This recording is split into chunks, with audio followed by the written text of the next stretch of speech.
Derivatives trading involves substantial risk of loss and is not suitable for all investors. Past performance is not necessarily indicative of future results. So stressful when the world's on fire. Good God. I can't look at this, guys. Like, my strategy is you buy it and you hope that you got a good spot. Yeah, but we all think you're crazy. You don't fight this. No way.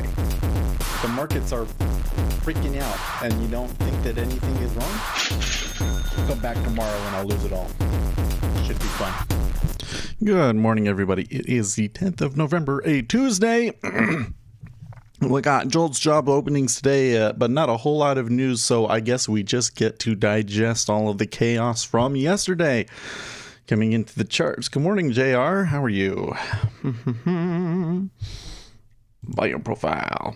Okay, so here is the E-mini.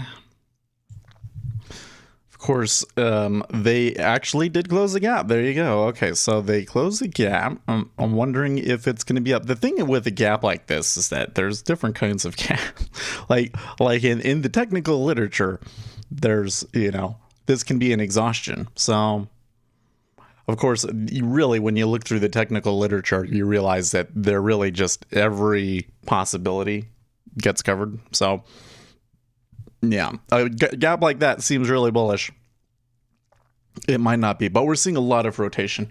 And you can see here on the spread, it does look like that off of that the NASDAQ has been doing pretty good.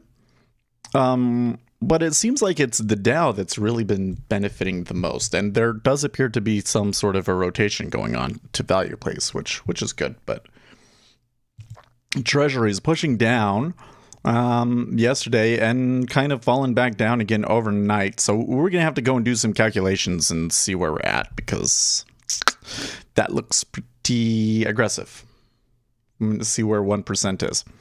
Oil, yeah, kind of doing a similar thing to equities. So just kind of going with the demand, and gold trying to claw its way back. Although that's a pretty deep hole. Copper falling overnight. That's interesting. I wonder if that could be, though, on supply chain improvements. So we'll see. And the dollar index, the dollar did well yesterday, in fact. But we saw a lot of, selling after the initial bump up yesterday. It pretty much sold all day, and there was a massive selling market on close imbalance. So we're going to need to monitor that. Come in here. We look a little oversold, so I'm going to... a little overdone here, so I'm going to try a little trade here. I'll turn on text-to-speech.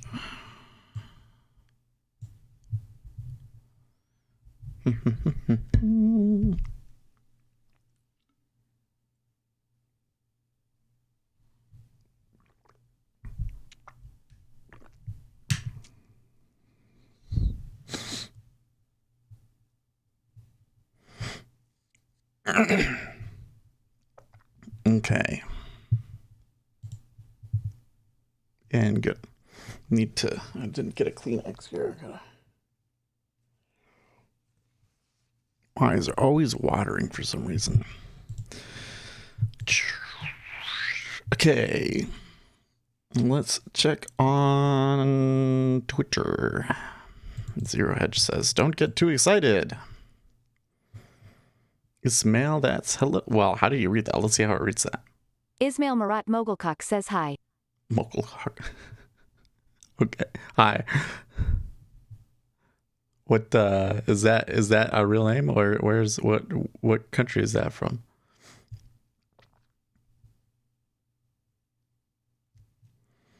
Oh, I better pay attention here.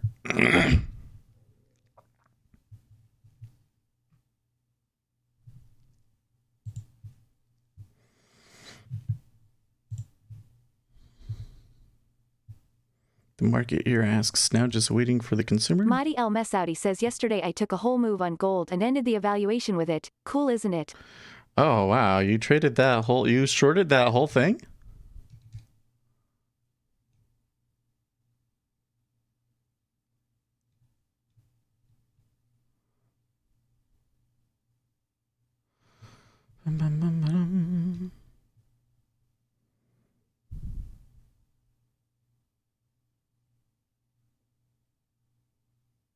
Brannigan Barrett saying there's a high probability to there being a breakthrough in Mahdi El Brexit talks Mesaudi today. says the half of it. That's a pretty good move, dude. 8:30 a.m. Eastern Time, we have Fed Kaplan speaking on the future of Oh dear. and we are Hold on. the audience Q&A. Need to fix that. All right.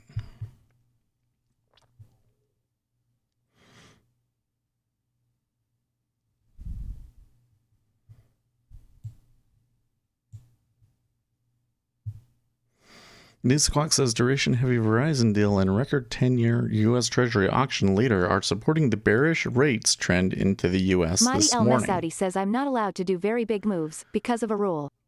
Well, oh yeah, because it can only be a certain Winston's mom percentage says of your good gains. morning, Yeah, I get that. speculator Seth. Good morning, day traders. Morning, Yoda and Just- other perky ear character. It's Jolteon, come on. Okay, well.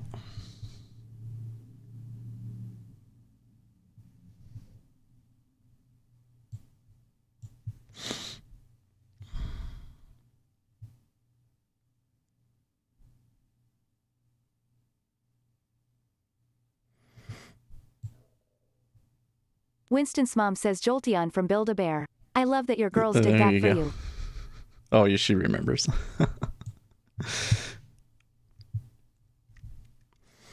I don't know. The funny thing is that was like the only one that was available, and I don't know why they got me one because I don't need one. But I put it. It looked so great in the chair that I was like, let's just go with it.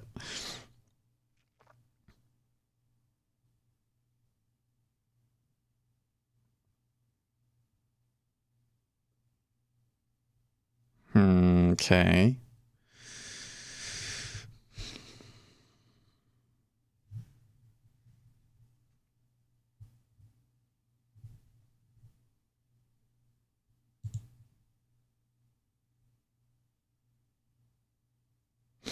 So I'm not liking this one. I'm not quite getting the kind of behavior that I would like. So I'm just not going to take the risk, even though, I mean, that would have been okay. But look, it's like super light and kind of flaky. So I don't think that I should be trading in this action. Now, why is it that the liquidity is so incredibly light? It's not usually that light in the morning, you know?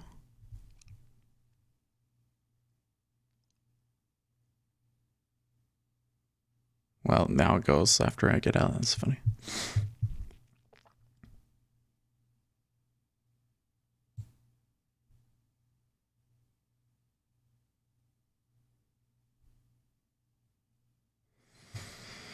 Legal claims cannot and must not prevent the transition process from beginning. I don't think that the transition process has to begin until the president is actually president-elect, which would be after December 14th. So they can just cool their jets.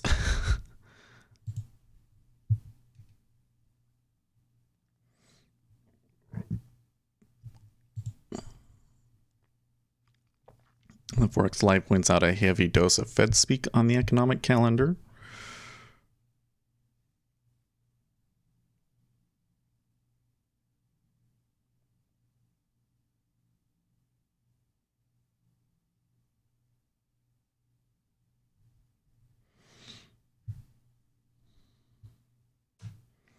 You know, even though I could have gotten 10 off of that, the action is not particularly great, is it? Like, here, it'd be right back to the entries, so. In the end, I did the right thing.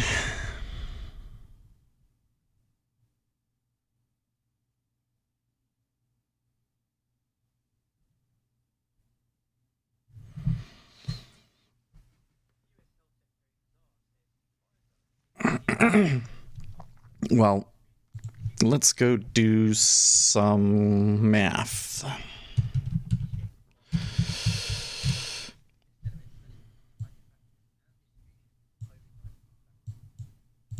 I'm gonna pull up because I don't really have a very good way of seeing it over here on Rhythmic. I mean, I think so we're going to search for US 10 YR.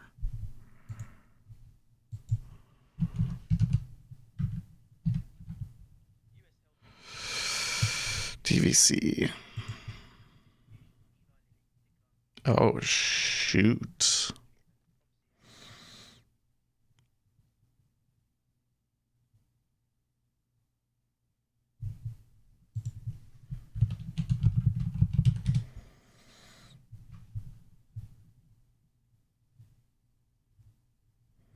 So 4.5 basis points.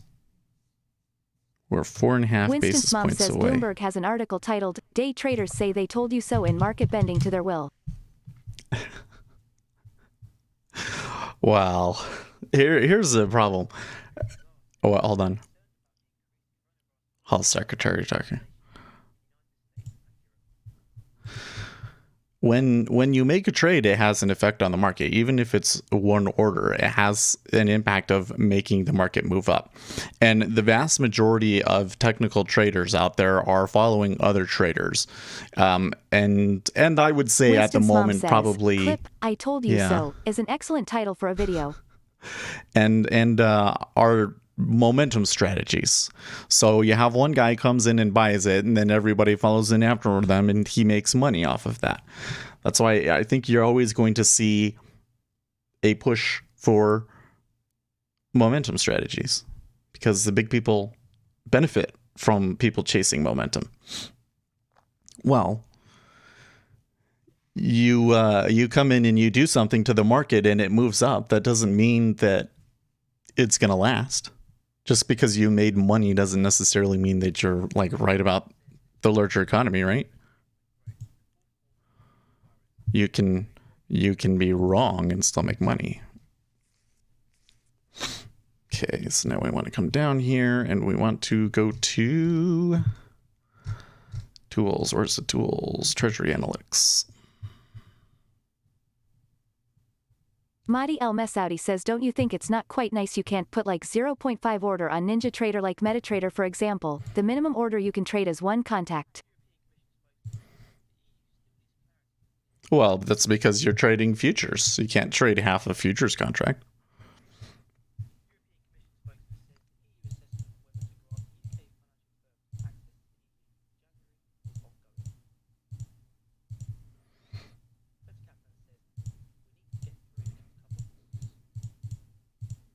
$24 ticks.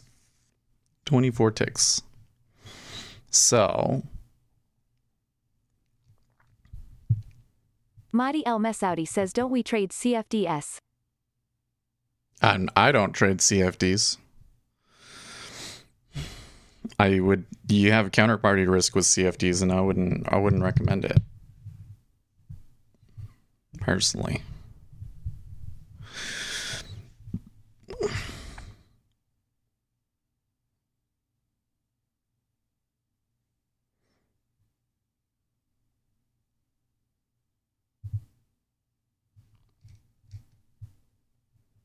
So that should be around here, right?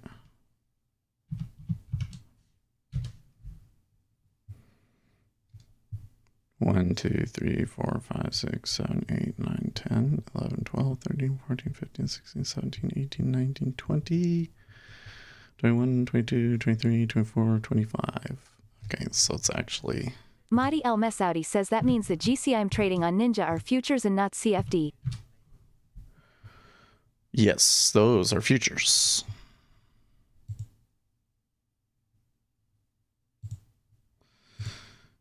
Well, that's interesting that there is not any significant size down there.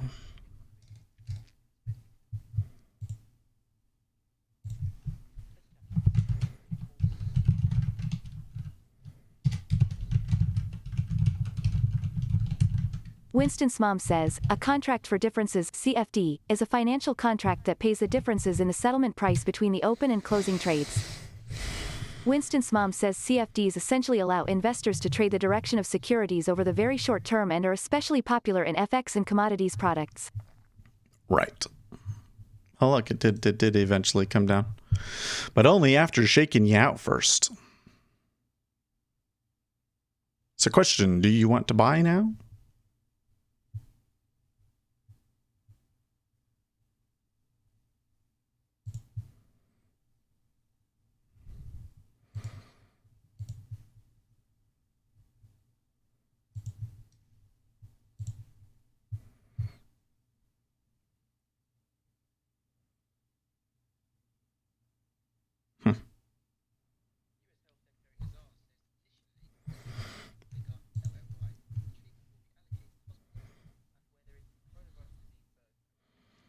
So this is a pretty aggressive behavior right there, but I really don't think that they're going to be able to hold that.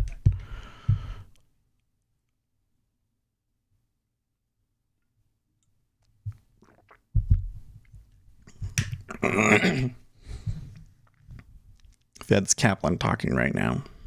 Next 2 quarters are going to be very difficult. That means they're going to pump a lot of money into this system, guys. Bye. I don't know what it means. Biden's lead in Pennsylvania is up to spot 7 points, or about 45,000 votes. Biden could still be on track to approach the lead of about 100,000 votes when all of the votes are tallied up. Okay, so the number of votes that they were talking about in Pennsylvania that would be invalidated by the mail-in voting, though, I think that could potentially still be within the margin. Furthermore, they think they're going to win Georgia and Arizona, and they think they're going to win Michigan, which then they wouldn't even need Pennsylvania, right? I don't know. I would say it's still really unlikely that Donald Trump pulls it off, but I wouldn't say that it's over.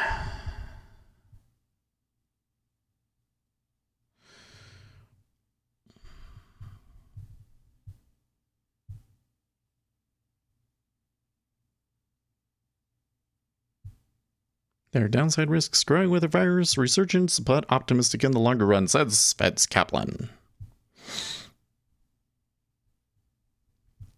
As per firing, hints at broader post-election shakeup, probably.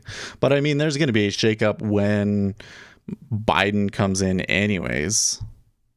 I don't know. Biden's basically going to be starting from scratch, which is kind of maybe good, maybe not.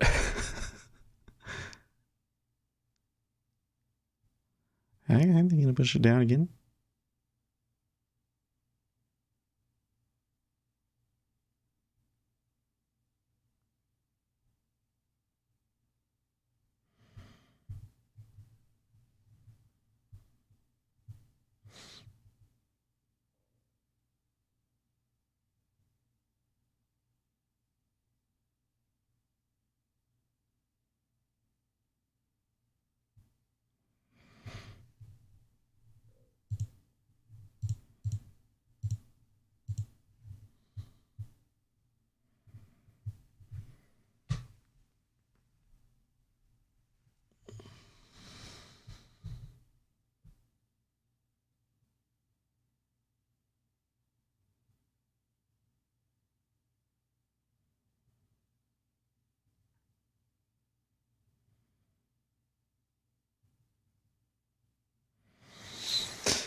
Yeah, it's very illiquid at the moment.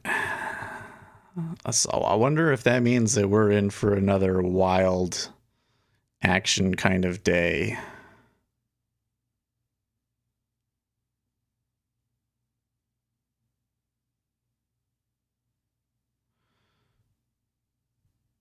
Uzi Knesset says mornin'. Good morning, Uzi. How are you? Damn, Treasury's looking pretty...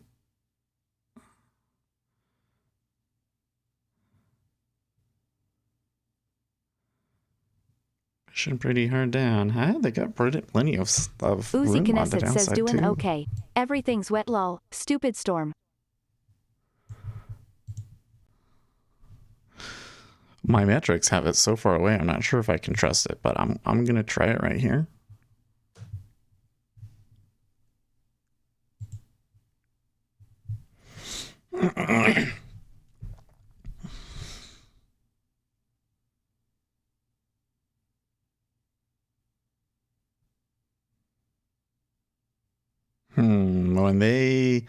When they tick up there at 16.5, the robots come in and sell it. It's just like a trickle.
Okay, well, that one's clearly no good.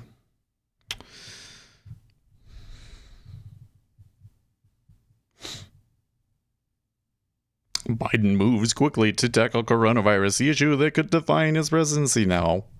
It's already over, guys. There's got a vaccine. Come on.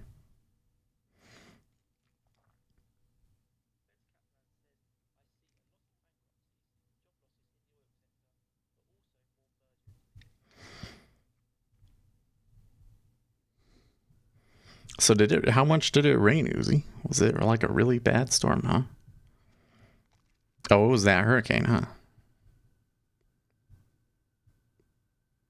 Man, the news like completely dropped that one, huh?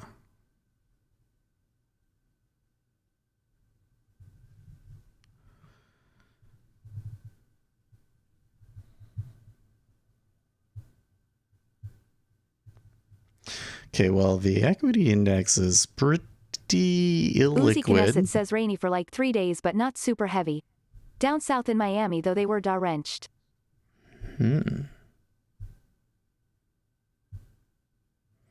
Guess they're lucky that it all happened before the election, huh?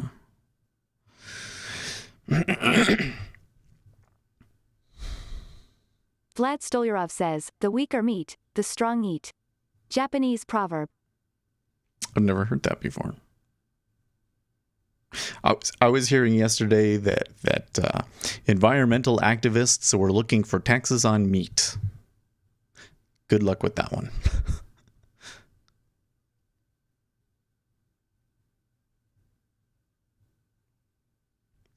You really want to attract voters' ire?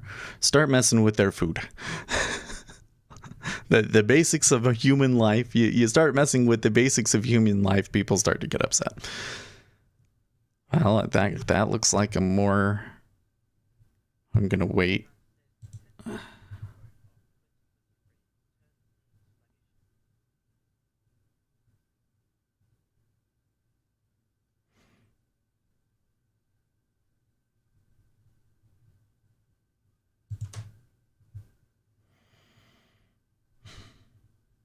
Uzi Knesset says, I dunno, man. People are so crazy about politics these days, they'd probably starve themselves for their candidate LMAO. I don't know. One of those things that people were saying was, well, that 70% of Republicans don't feel that the elections Vlad were Stolyarov quote unquote says free this and week fair. closes as reversal from that high yesterday, we bearish market again. So there's all this question of, will Republicans just stop voting? But I don't think they will. Vlad Stolyarov says rotation out of QQQ2. I think most Republicans are going to feel that it is their civic duty to vote, even if they believe that their vote doesn't count and that there's widespread fraud. Donald Trump, we're making big progress. Results start to come in next week. Make America great again. Oh, okay. We will win. Okay. I don't know. Like, I'm looking at the margin in places like Pennsylvania in particular, and I'm like, I don't know how you overcome that. 100,000. That's a lot. That's a lot to overcome with court count challenges, you know?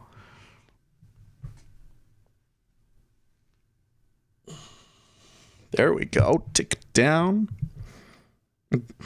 Uzi Knesset says the data in this election is a little fishy.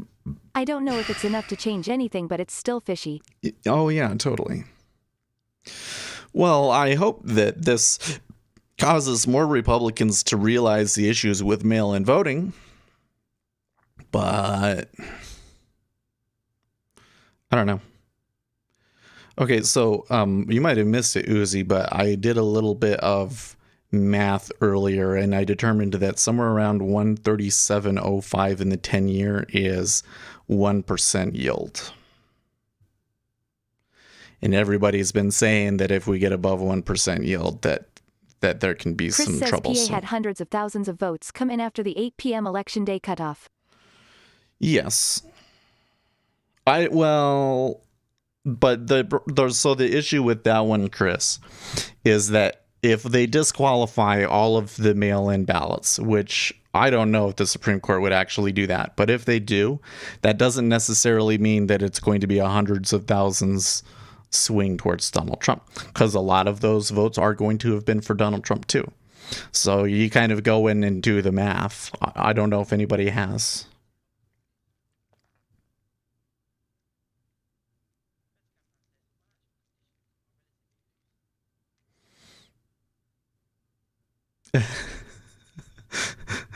There's this picture here. Vlad Oh my Stolyarov gosh. says teddy bear.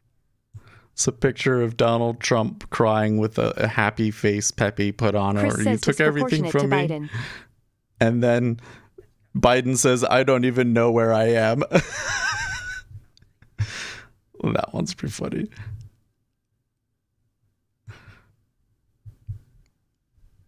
You know, remember when Donald Trump was saying, like, I might have to leave the country if I lose to Joe Biden because it'll be so embarrassing. It is kind of embarrassing to lose to Joe Biden. I mean, for it to even be this close. I have to say, like, I mean, I'm really disappointed that Donald Trump didn't win the election, but he messed up, like, politically. His messaging was the wrong message, man. It was the wrong message. The way that, you know, because they're doing everything Chris that they says needed can't to wait for to see the Biden hiding his virus. own Easter eggs in the spring.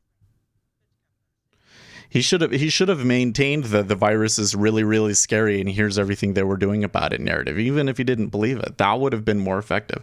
Coming in and trying to say that, like, it's over when everybody knows that it's not. Or, you know, it was just like he didn't do anything wrong, like, policy wise, but his messaging was a real turnoff to voters, especially older voters. And I think when you go back through and you look at the data, that we're going to find that it was Uzi older Knesset voters that says really he forgot did him the in. simple rule to fear translates into votes. Ding, ding, ding. Yeah. Like, you could have a coronavirus.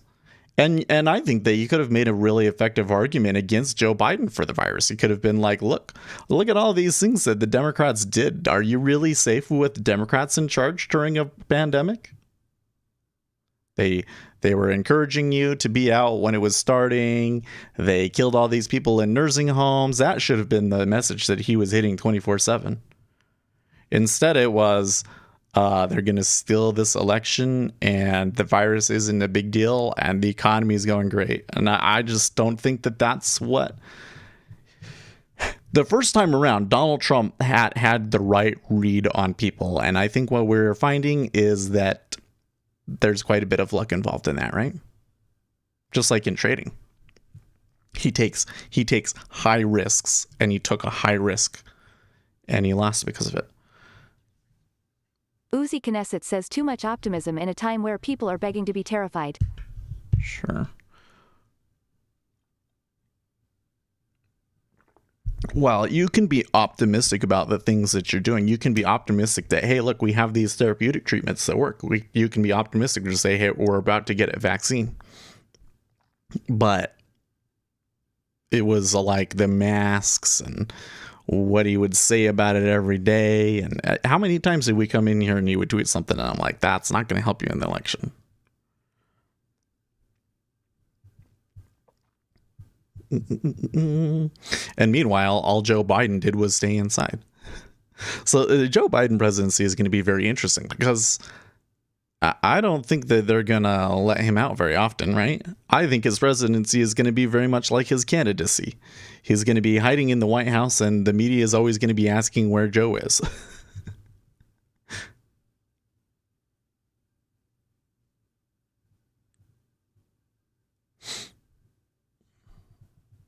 Feds Kaplan, negative interest rates are off the table.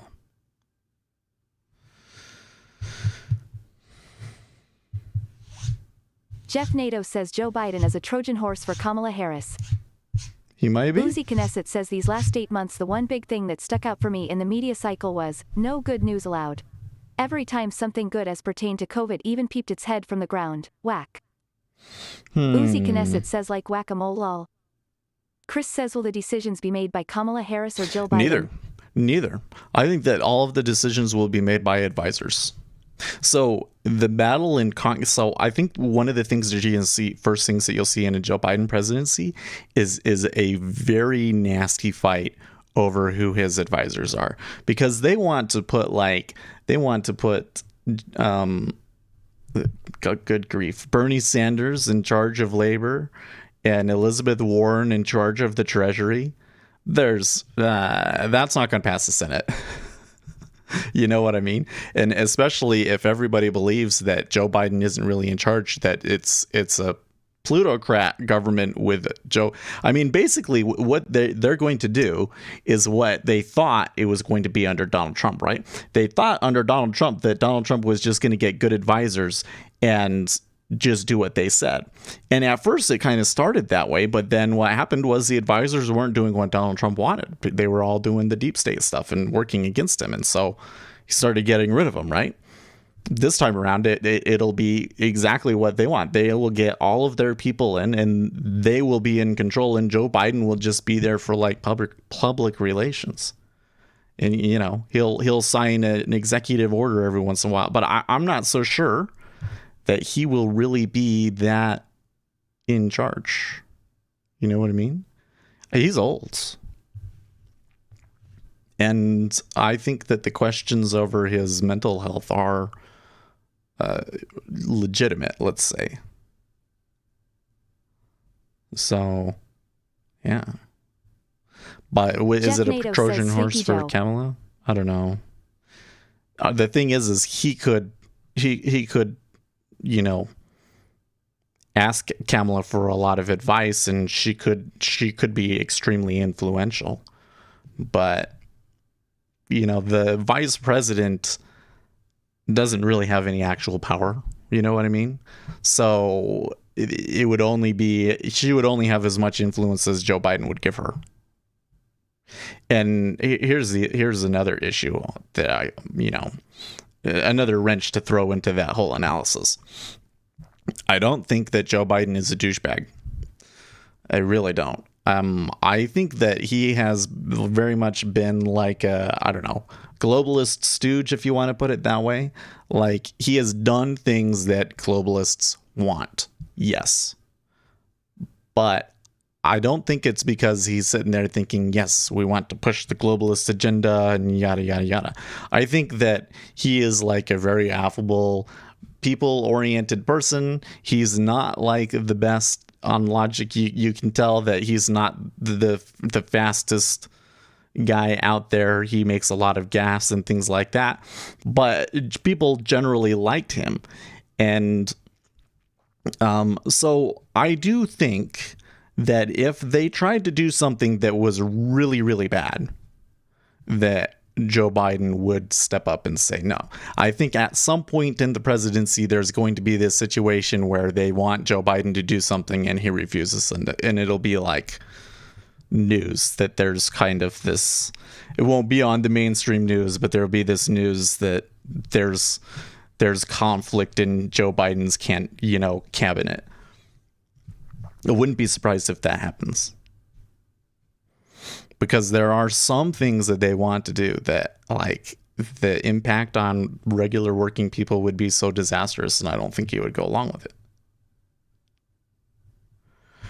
You know, like if they wanted to start a war with Russia, maybe, depends on the situation, but they would have to convince him into it. You know what I mean?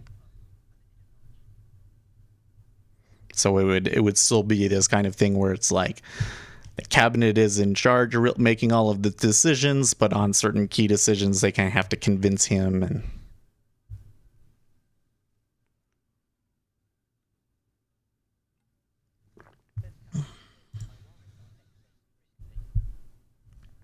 Kaplan says he worries about excess risk taking.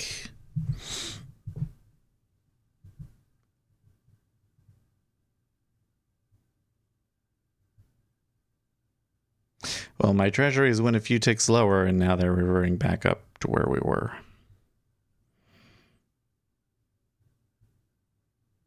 Uzi Knesset says go to Google Trends and look up election fraud punishments, Yeah. 90 days before the election. I saw Lol. that one. That paints a pretty picture. Jeff Nato says Joe Biden was against That's Obama a doing great the Bin example, Laden Jeff. raid. Lol. That's exactly Ace what I Trades was says, thinking sorry, I about. was late this morning. Had to throw all my guns into a lake. Oh, what? Okay. Can someone explain that joke to me? Because I saw something about that on TikTok, but I didn't get it. What is this whole thing about throwing your guns into a lake? Is it just a joke to say, like, you're pretending like you lost your guns so that the government doesn't come for them? What? I don't understand.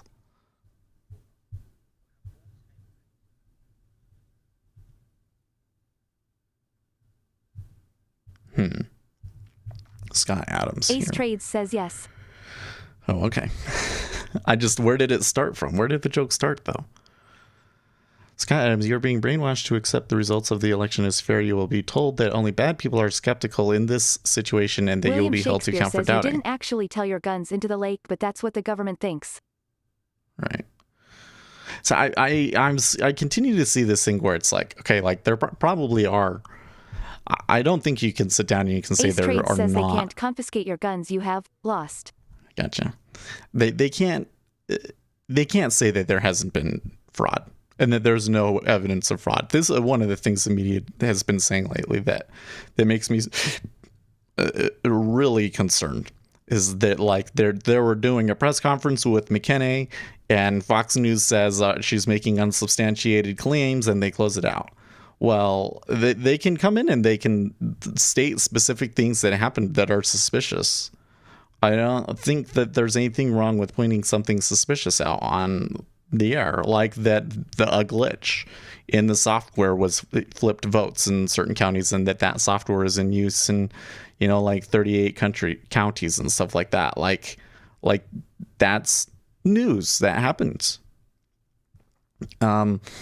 And the thing that bothers me the most is when you come in and you're skeptical about something that you are punished for Uzi being Knesset skeptical. says glitches aren't glitches if they all glitch the same direction, lol.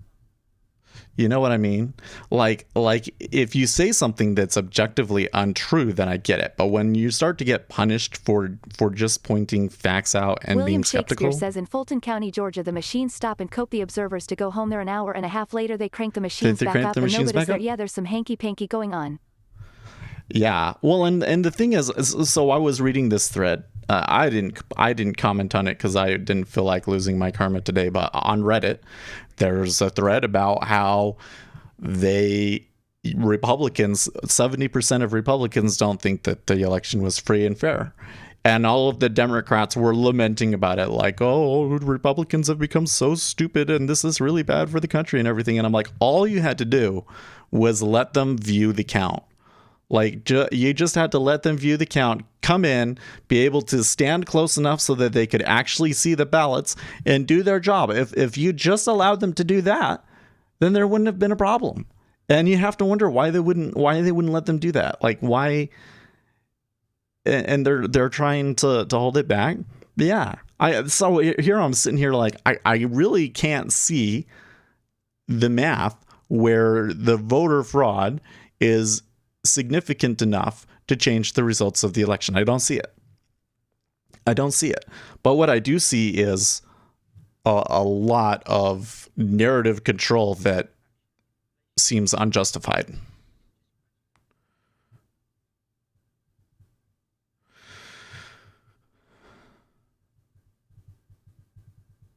Yeah, the Democrats have been crying for 4 years. Well, I don't think that they were saying that Trump's election wasn't fair. I think that they were saying that foreign entities exerted undue influence in the election. That they're saying that the only reason you guys voted for Trump was because you were duped by the Russians. I don't think that necessarily makes an election illegitimate. You know what I mean? Yeah, 4 years questioning the legitimacy of an election that was resolved on election night, and anyone who questions the election still hasn't been resolved are conspiracy theorists and horrible people. And this one is closer than last one, right? And it is because of the mail-in voting, right? Because I think we forget the mail-in voting was a unique thing this time. I mean, mail-in voting has existed in places like it's existed here in Utah.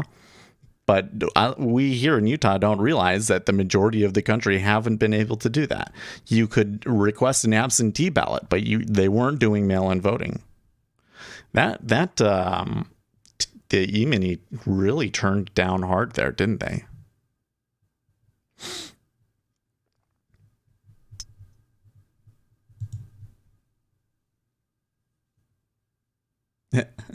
North Carolina and Alaska are still too close to call.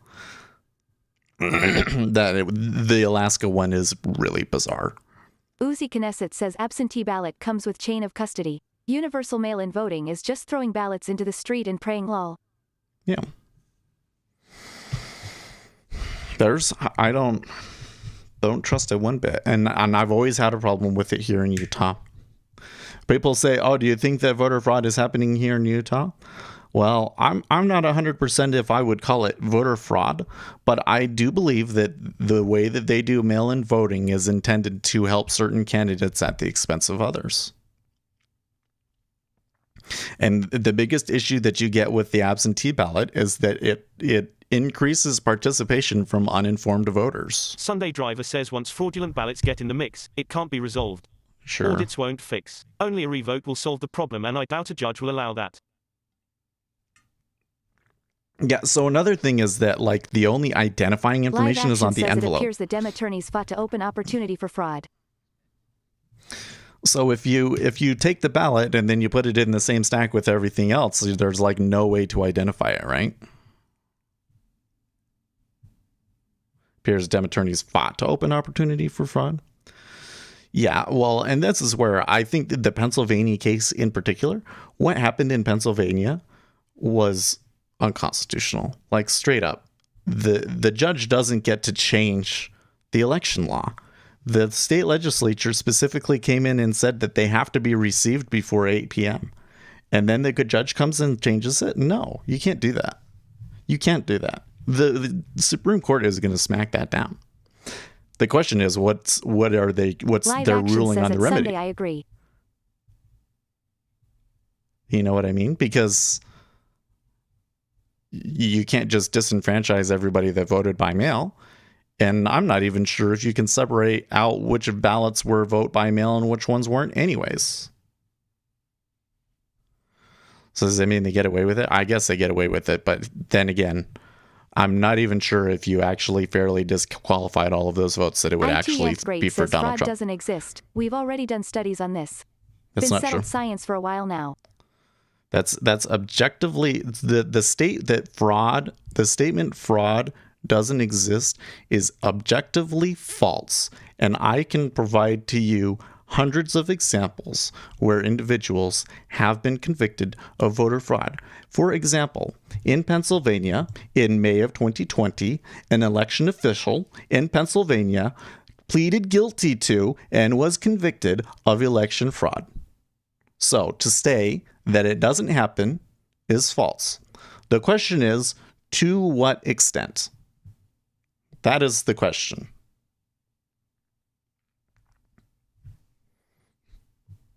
Virtually doesn't exist. I just gave you an example of an election official committing election fraud.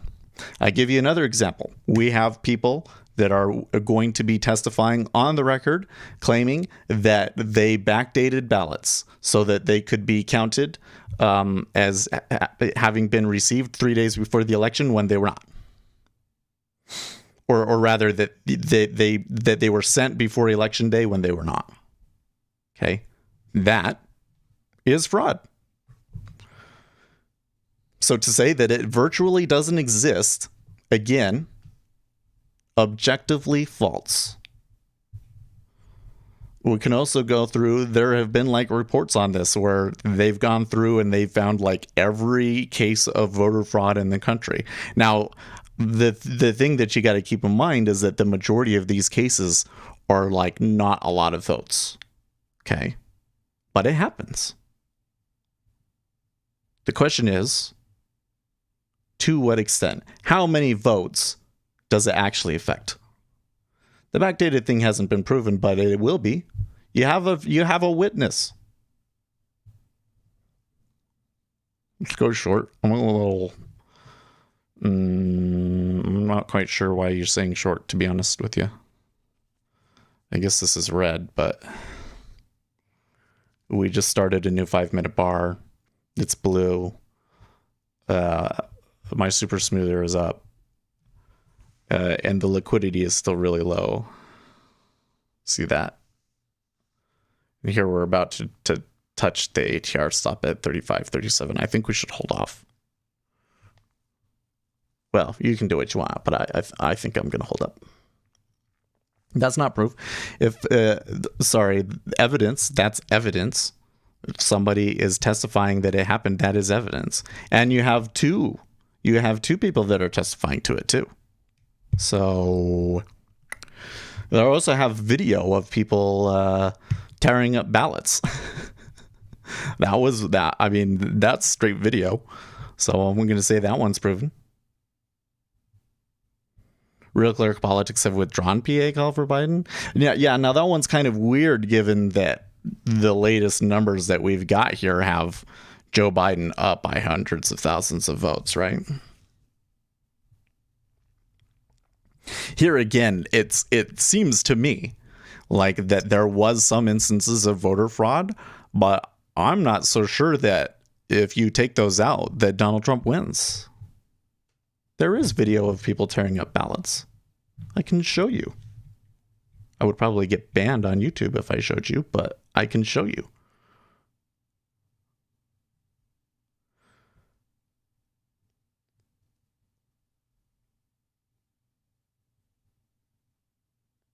No, I mean, it's literally a video of a guy, of a postal worker opening up ballots, looking at the ballot, seeing that it was Donald Trump on the ballot and ripping it up and talking and bragging about it.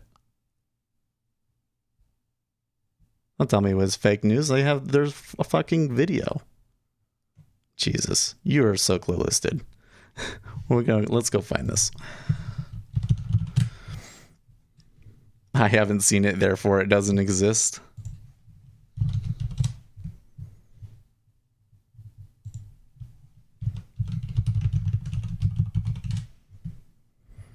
It'd be hard to...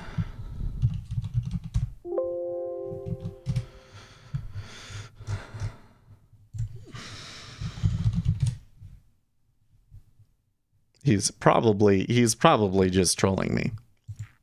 Oh man, searching for stuff over here is like impossible.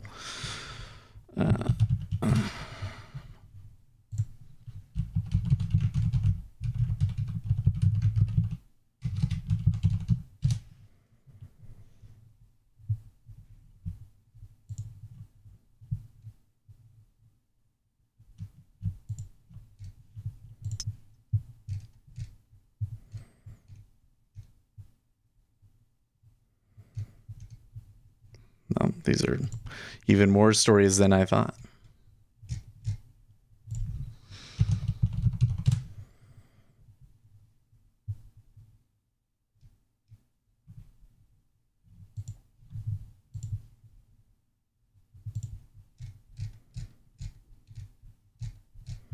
Oh, and then there's Project Veritas stuff that they've done.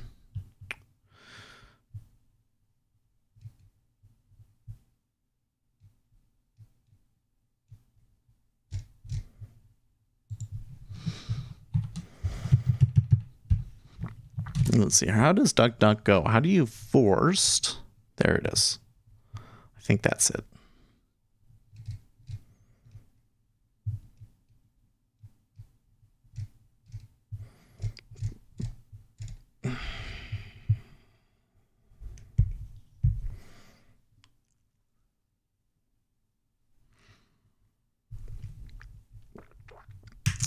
It might take. How can you debunk a video? So sorry, but to say something is debunked, here's the thing. If you're going to want to make a claim, we should provide the evidence for the claim, right? So if you're going to claim that it's debunked, then debunk it. How was it debunked? Project Veritas is not a reliable source. If you have video, then it is true, dude. And there you go. In the Project Veritas videos, you have election workers like offering an undercover guy like ballots that weren't valid. Yeah, this is going to be hard to find, apparently. Yeah, tell me. I'm going to find it for you. The thing is it had been... Oh, hold on a second.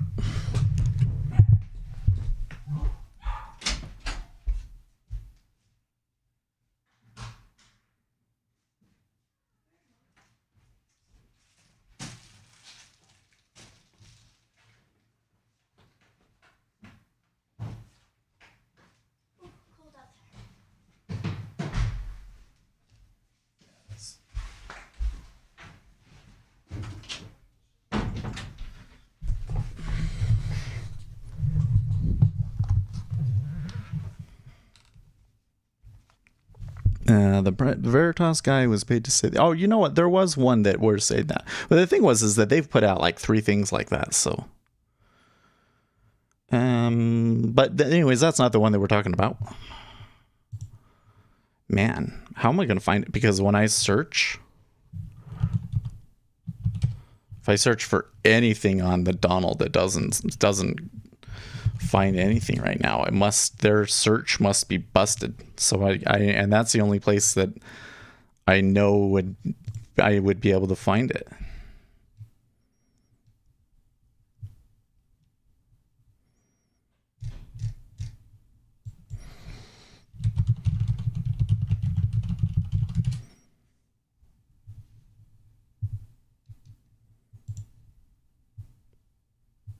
No, that's the one where they're the viral.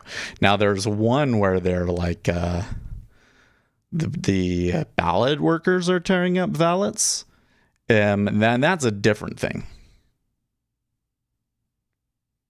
Yeah, I've never seen the video, but I know it's fabricated. That's what passes as being a functional adult these days. Well, in all fairness, I haven't shown him the video.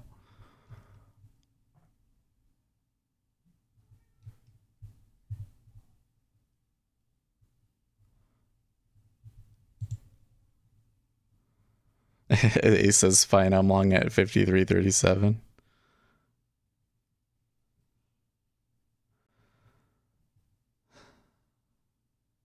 That one makes a little bit more sense to me. I'm not sure how much upside there is on it. I'm kind of sitting here thinking,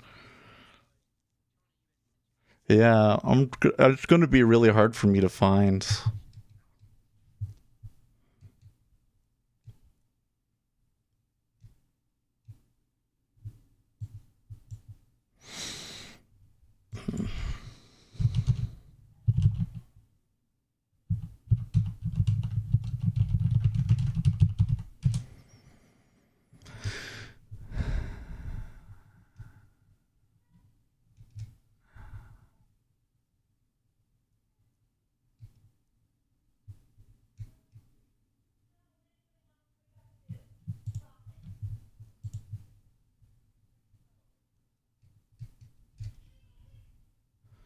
You can see when I'm search. So the issue that I'm having is that when I search for it on DuckDuckGo, all of the hits that I'm getting are for a different story where somebody was saying on Twitter that they were doing it. But what I saw was a video.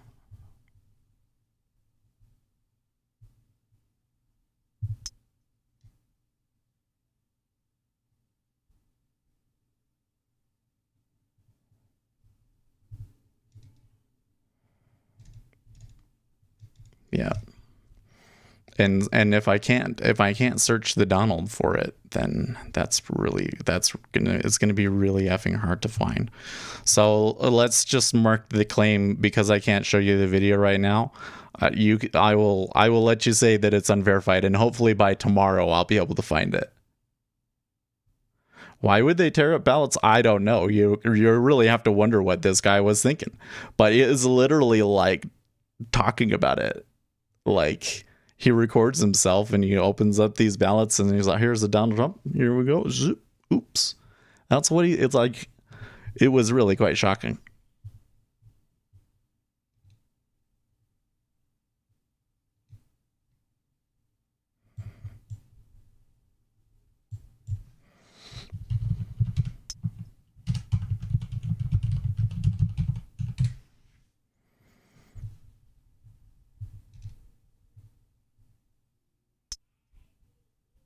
Okay, looks like when the Treasury's coming down again, they're not really.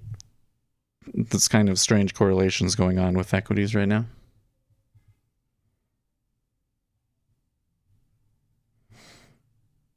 No. He very clearly shows the ballot and that Donald Trump is circled in, and he tears it up.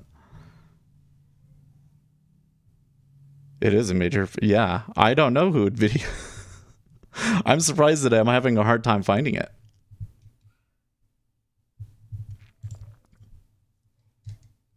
Maybe if I just come here to top.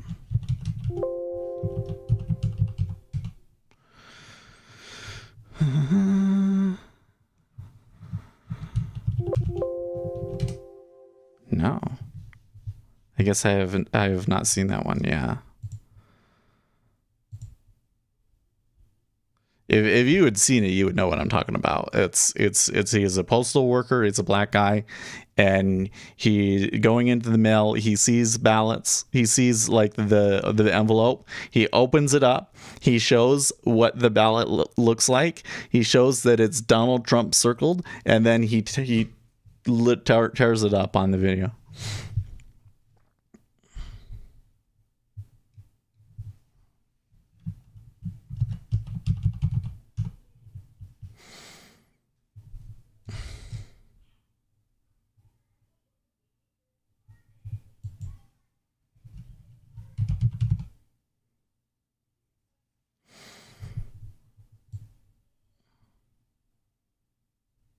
See, if I could search the Donald for tearing, then I might be able to find it, but it's not showing.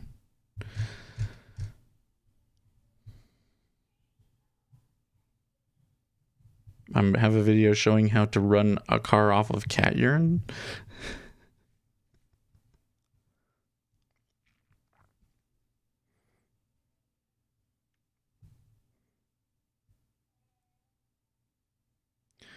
Well, this is where I would say that would be it would be evidence, sure, but I don't think that it's been convicted in court.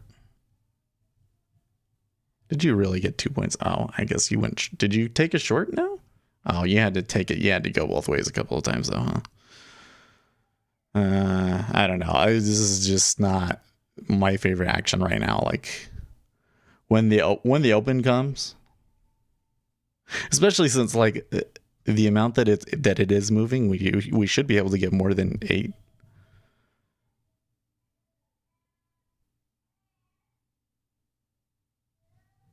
Oh, there's a simple reason why workers covered windows. Probably because they were just being bothered by them.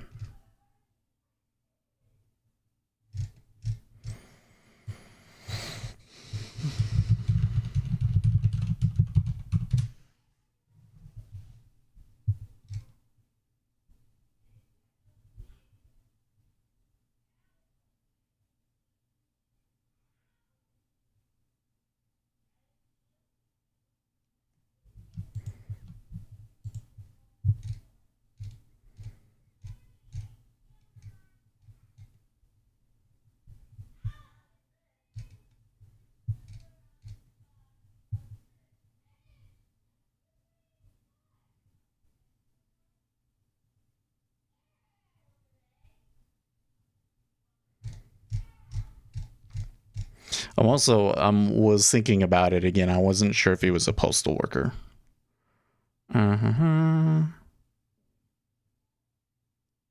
Oh, this is it right here. The video has since been removed from TikTok. Okay. But I have the guy's name now. So let's look at this one.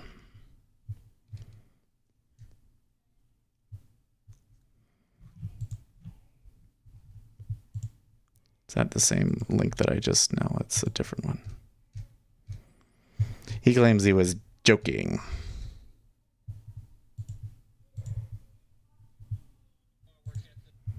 Oh yeah, here it is right here. This is it right here. This is a video that I saw. See, he comes out and he pulls out a ballot. Look, it's voted for Donald Trump. And he rips it. That's a video that I saw.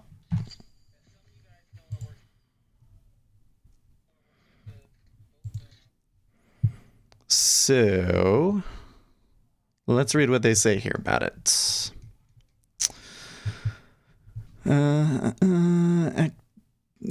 Dale Harrison, Black Lives Matter activist and SoundCloud rapper, posted a video appearing to show him tabulating votes, then flagrantly tearing up and tossing aside a ballot cast for Donald Trump.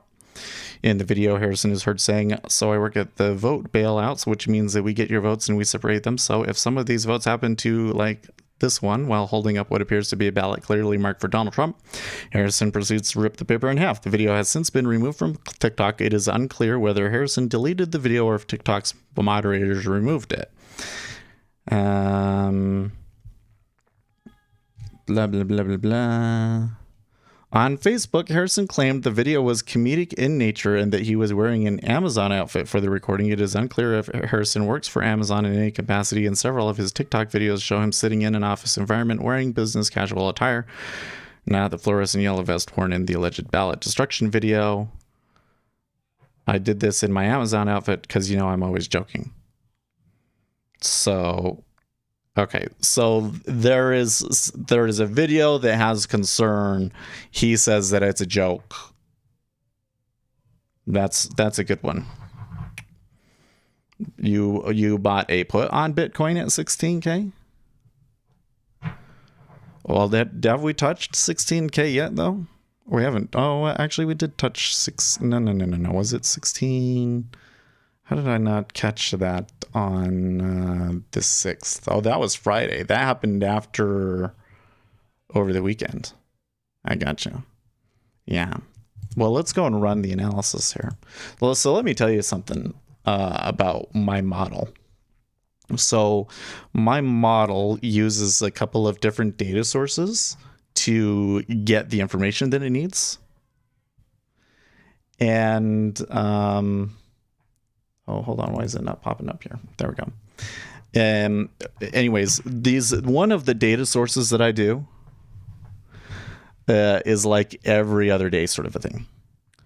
Like it doesn't update every day.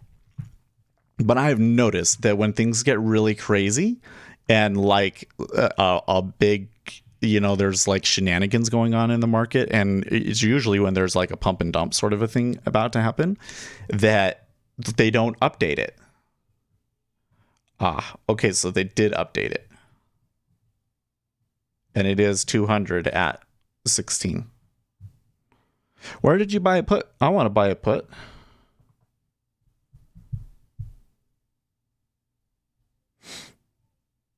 Was it probably a sample ballot? Maybe not. I don't know. That would be enough to investigate, though. Do you get what I mean? Like the point that I was saying was that that's evidence, right?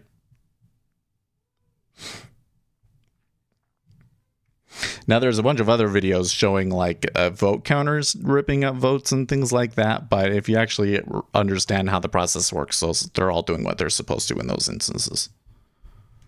Like in some cases, it's not written clearly enough for the reader to read it. So they will fill out a new ballot with the same choices and then tear up the old one.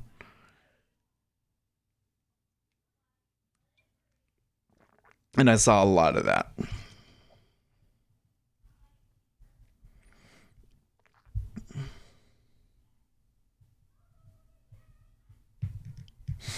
Well, I would expect. So let me say, if that guy doesn't have law enforcement knocking on his door, there's something wrong.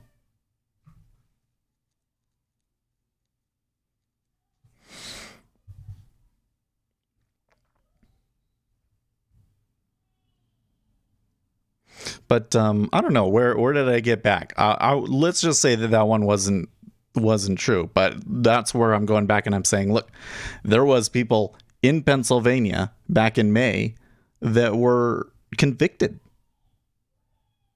Like, he pled guilty to it and he was convicted. And he was an election official.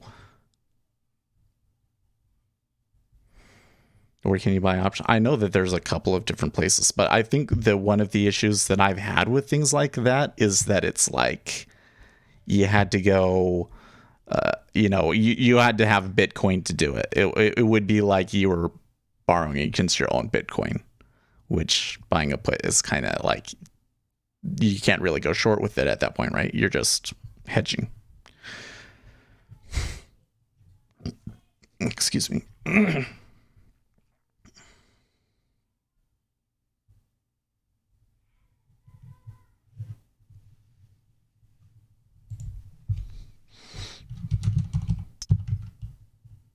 Wow.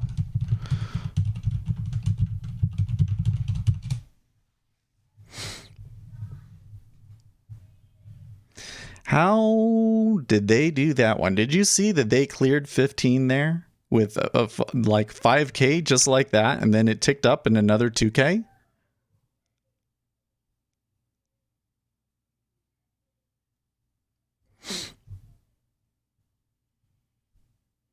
That's crazy.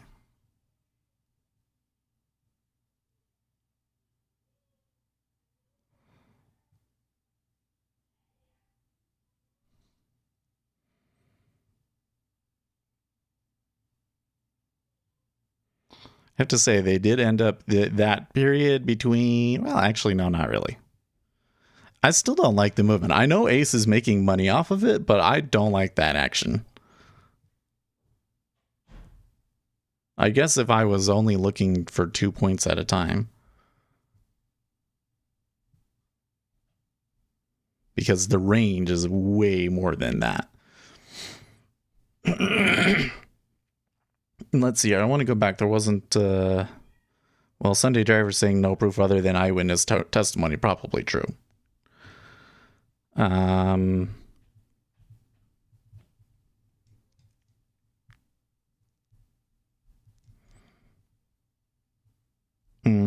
I also think, like, in terms of like, so here are the ones, like, the allegations that I know of that are like out there that are being pursued by court, right? Republicans claim that they have ballots from people that were not residents or not legal, right? And there was another eyewitness claiming that people at the registration table were like helping people falsify residency information or like citizenship information or whatever. But anyways, that I think that's all kind of like one group thing. Is there's the Nevada case, okay? Then there is the glitch. That's where there was, a county where they knew, like, there's no way that they didn't vote Republican. And so they went and they looked at that one and they found that there was an error in the voting software, and that software has been used in many other places. And I think that some of those places are doing recounts. So that's another one. And then there's the whole Pennsylvania thing where any mail-in ballot received after 8 o'clock is probably shouldn't be counted based off of the law that the legislature set. And I think that the Supreme Court will change. And then there's going to be individual cases where people that are dead or whatever are registered and voted when they're dead, which is probably like family voting for them. Those are going to be small individual cases. And that's like the sum of what I know. Is that going to make up the difference? Probably not. So going back to the main claim, there is fraud. The question is how much? I think that the liberal argument is that the amount of fraud is insignificant. But I'm not. I feel that there is no amount of fraud that is insignificant. I will tell my broker you didn't like that action. Okay. Here they go. I'm pretty happy with my treasury trade.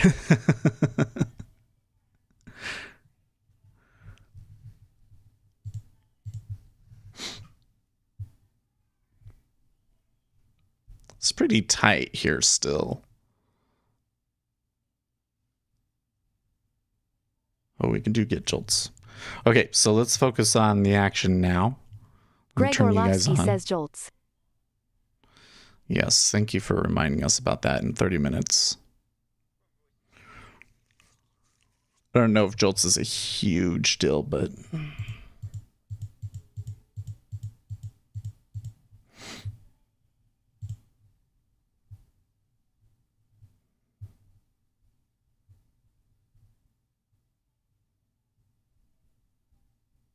"50 Ghosts Trading says there's fraud in every election, and it needs to be dealt with every time, harshly." Sunday Driver says in NC a judge forced a revote due to fraud. Evidence that it changed the results was not required. Yeah, you Greg don't have to Orlovsky says never was maybe prove now that it it is would change the jobs. result. Never, yeah. It's typically jolts isn't a huge. I've seen maybe one time where the jolts report like made a significant impact. Luis Alvarez says IRS is so accurate in how much we owe. Let them take over the accounting of votes.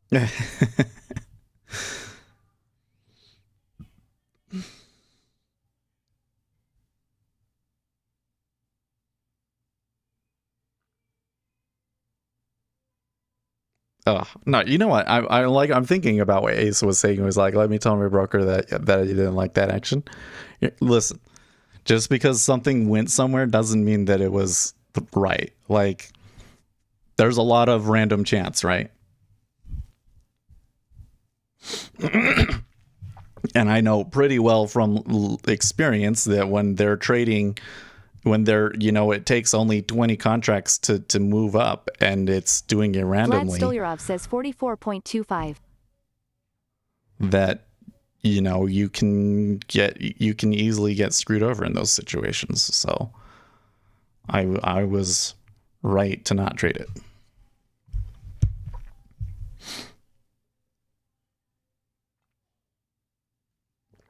Now that we're open, I mean, liquidity seems okay, but they are moving pretty easily.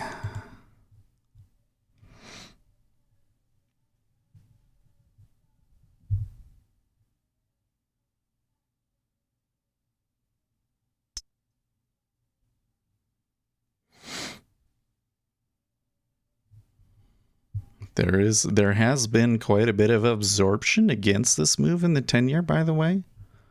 Like, there was a 7 there, and that one was a 5.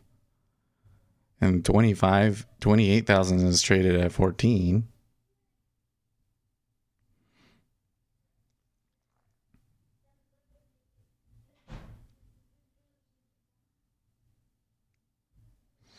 E-minis look pretty positive. It looks like they've got a little bit more that they could go. You would want 45.50.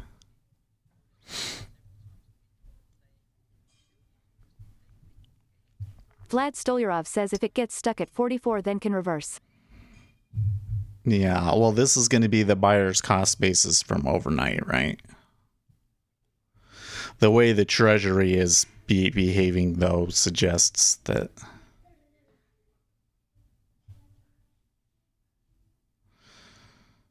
Oh, man, they're going to pull it 15? Yeah, 1562 traded. Vlad I guess that's Stolyarov okay. says ideally bulls push to 64.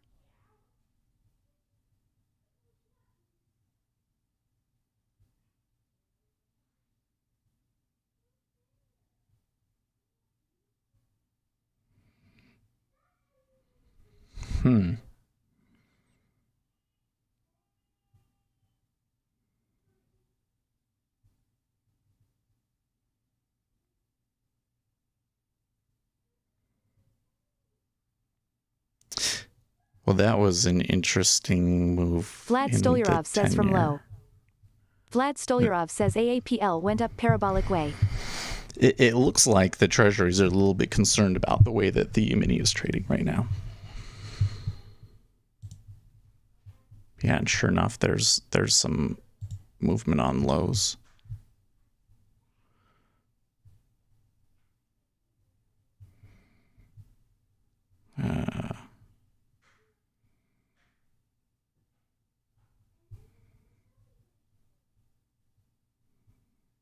Steve Wright says AAPL has that news con at 1 p.m. But I think the news is known. What? Vlad Stolyarov says lol. Okay, cool. We got one. Even though our treasury trade came back on Vlad us. Stolyarov says bearish.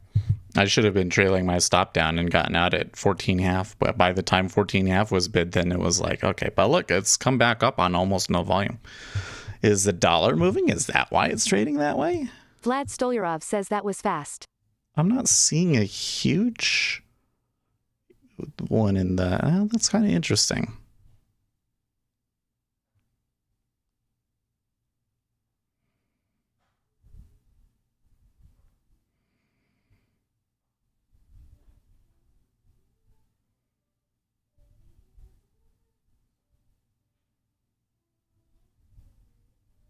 Vlad Stolyarov says AMZN didn't rally. Well, Amazon is expecting to see the result of an antitrust case today where they're probably going to get fined. So Amazon is probably going to lag says today. FB weaker.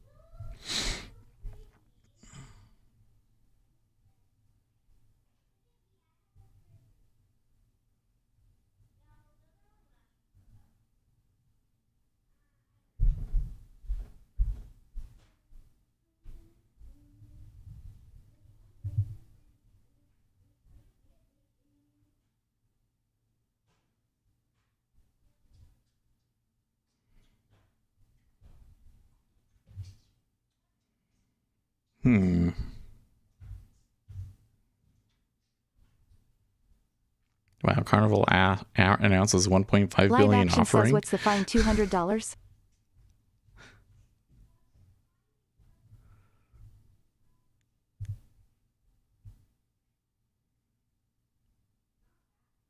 I'm honestly like all of the airlines, maybe not so much, but especially cruise lines. I'm sitting here like, even after a pandemic, I don't want to be on a cruise line. Like, I thought maybe it would be fun to do a cruise like sometime, but after all this, just no. Maybe 10 years from now.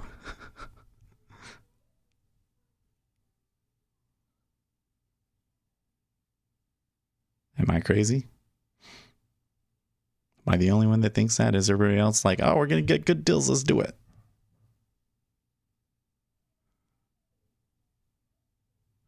Beijing worries that Esper's exit raises risk of military action and accidents. Vlad Stolyarov says fib. Vlad Stolyarov says 11,675 important NQ. Uzi Knesset says no plague ships for me. Rob Farley says I'm still afraid to stay hotels. Hearing some of the rules that like flight attendants do when they get into a hotel and how they check the room and everything to me was like, what? Okay, so there's a good little tick up in volume trying to go along here. The treasuries are definitely... Vlad Stolyarov says they had video where hotels don't change sheets. Or bed bugs and things like that. There's lots of problems. See, I don't really see the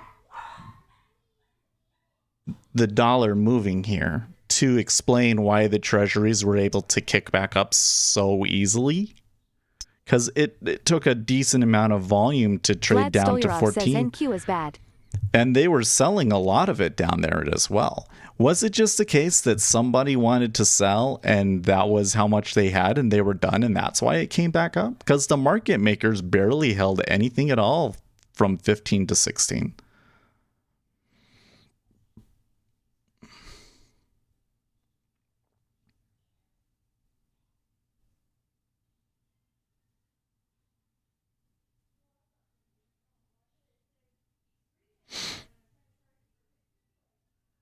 Vlad Stolyarov says 11,644 under, probably another leg down if they break.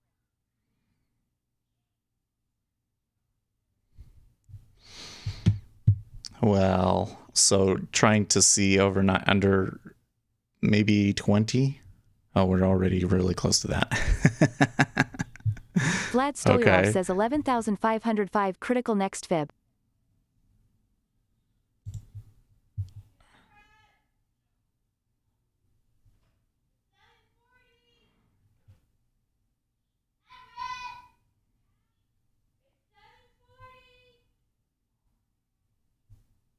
Rob MV3 Trader says NQ is great, I took it short.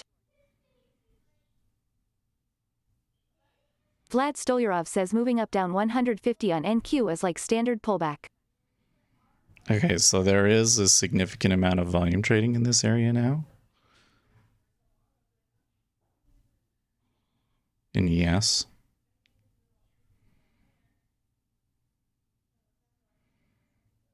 And the treasury does look pointed down again, but again, the bids are holding liquidity, so... Live Action says at ROB, me too, good one.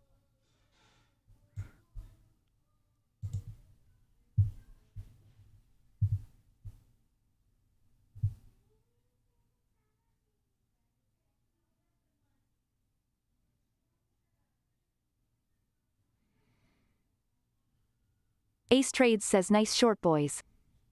Vlad Stolyarov says AMD big pullback. Oh, come on. Vlad Okay, cool. Stolyarov says minus 4.4%. Was that a good fade or what? James Rice says long at 23.50. I think that there was a little bit of luck on that one because, Vlad Stolyarov you know, says so yesterday's euphoria didn't sustain. how often is it that you see a bunch of volume trade like that and they still go down for another stop out? Like yesterday, they did that a couple of times. So yesterday I played that one and it didn't work out. So I don't want to sit down and say that that trade was like brilliant by any means, but interesting that the offer is Ali now Ali says almost long 15 5,000 at cars at 16.5. 3,522. Vlad Stolyarov says I guess I am too bearish, I better buy. Wow, you went Stolyarov says all NQ in at recovered some. 35.22, huh?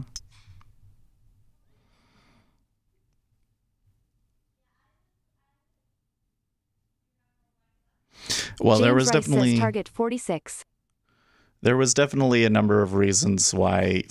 There was an overnight position there. That's why I was interested in that price. And then when I saw how far price had extended, I took the reversal and I got some pretty good order flow too, right? Like it was staying just Gorilla above my Digits bid says and a lot of volume coming in. 3,504.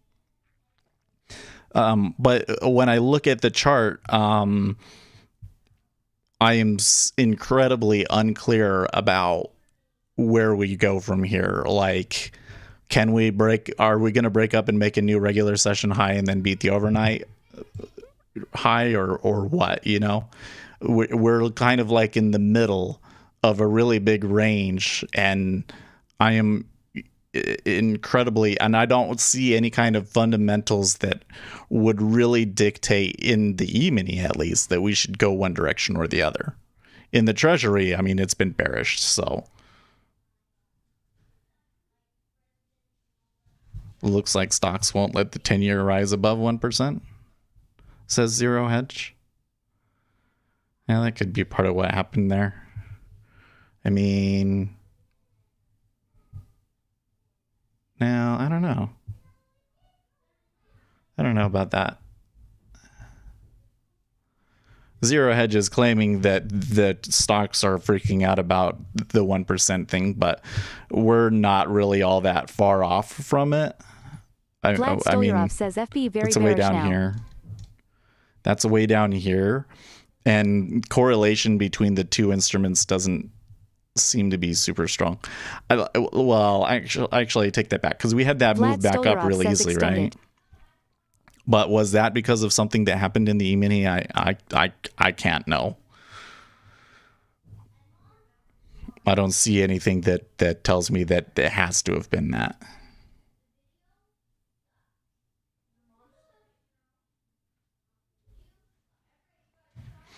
Now, probably some of the things that were pushing the treasuries down this morning, maybe those guys Vlad were Stolyarov finished. says So TSLA minus 2.6% recall of screens was news. Vlad Stolyarov says 409. I guess if you were the market maker and you had to swallow it all the way down here, then it would make sense that you would want to let it come back up really easily so that you could dump those. Maybe that's why it did that. Okay. Ali says Somalia oil coming 2021. Okay. Forex Live says NASDAQ shares did Vlad continue Stolyarov says decline. NQ trying to trend lower. Yeah, NQ does look pretty negative. I'm looking at the chart here. Wow. Vlad Stolyarov says let's see if they keep breaking lows.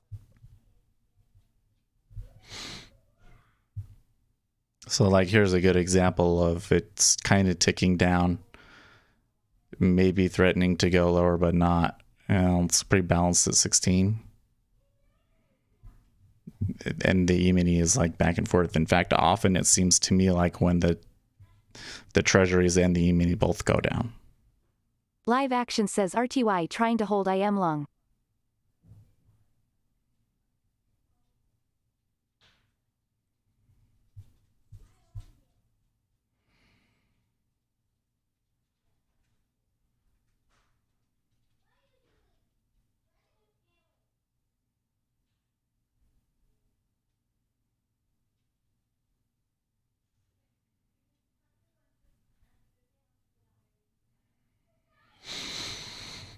Now the price movement in the E-mini is getting pretty. Okay, we have to bail on this now.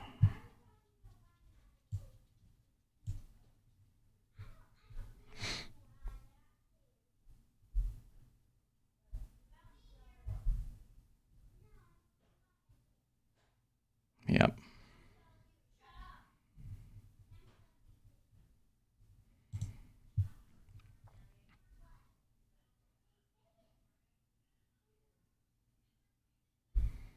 E-mini not quite ready to go, I guess.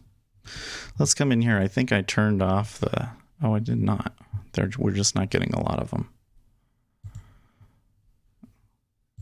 Clicks.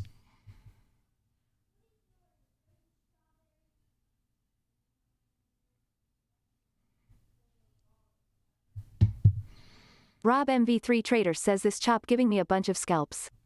Yeah. I think Vlad we Stolyarov should says be AMD okay 79 test. to take another one if we're in the right direction.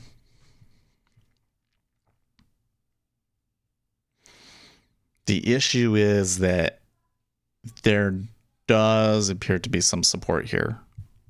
Just from...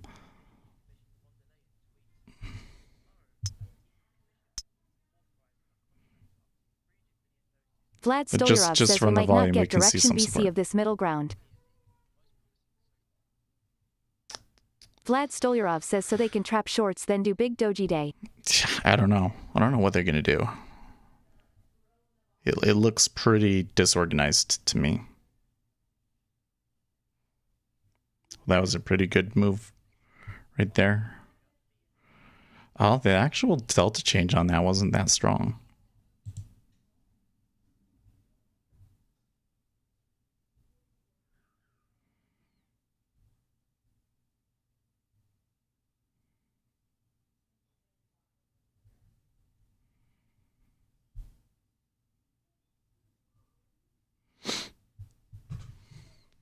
Vlad Stolyarov says oil kept pushing up 41. got two good. So the ones that I took before, I took the experimental one, and those canceled each other out. And now I've taken two that won. So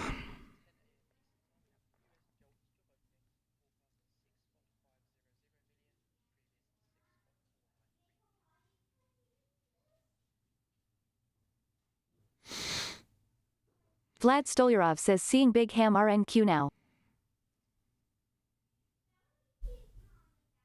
Vlad Stolyarov says 5 minutes. Yeah, I do see that. All I don't know if it probably qualifies as a hammer depending on what your specific metrics for a hammer are.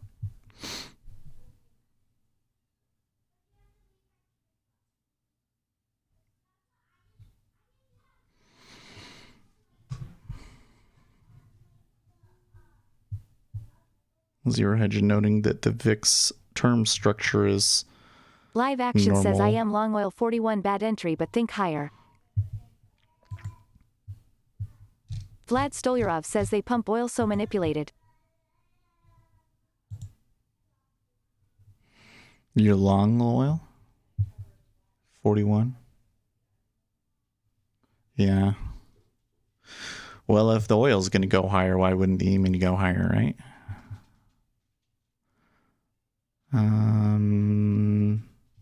Oh, you know what? I could potentially take it here.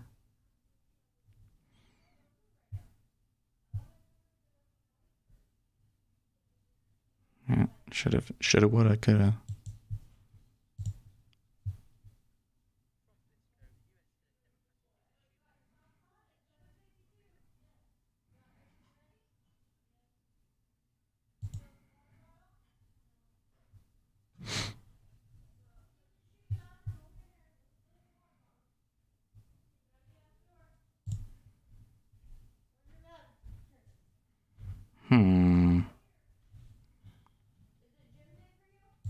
So weird.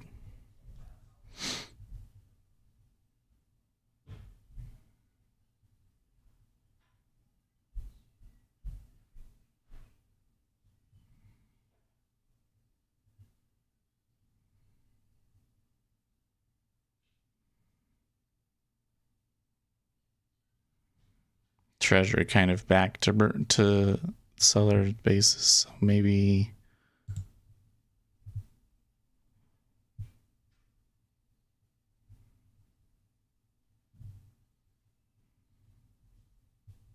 I'm having a really hard time getting a good entry on this.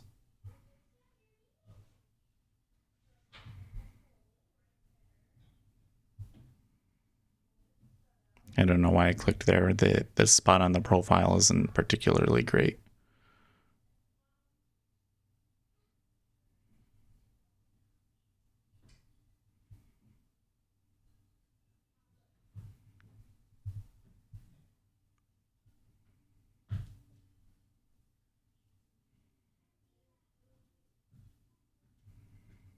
If I get that, it's going well beyond that, so.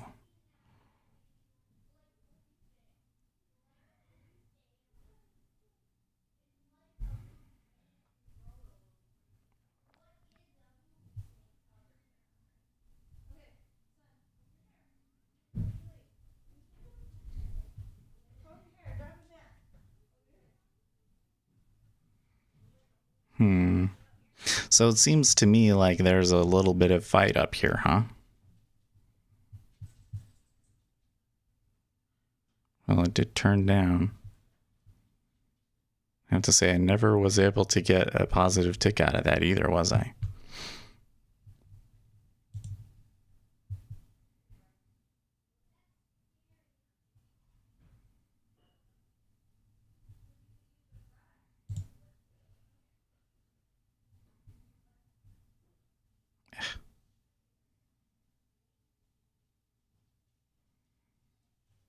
Okay, well, that's a little better.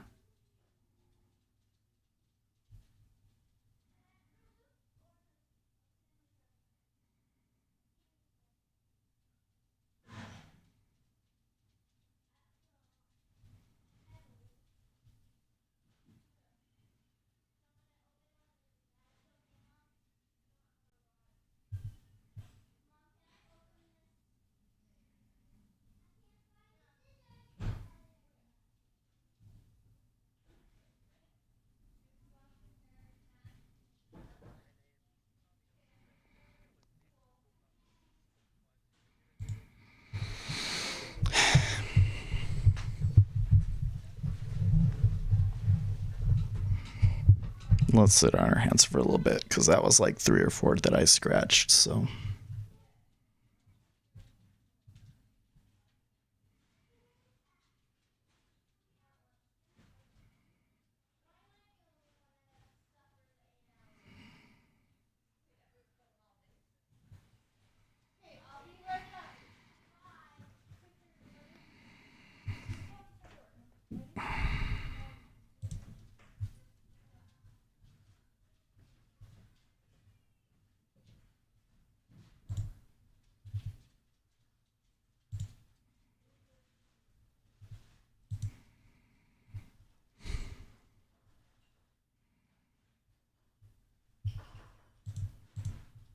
Okay.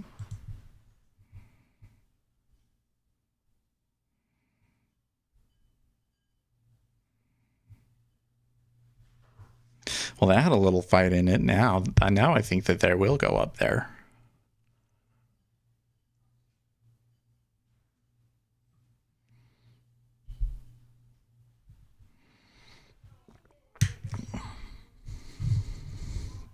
It's a little close on where I want it to go, though.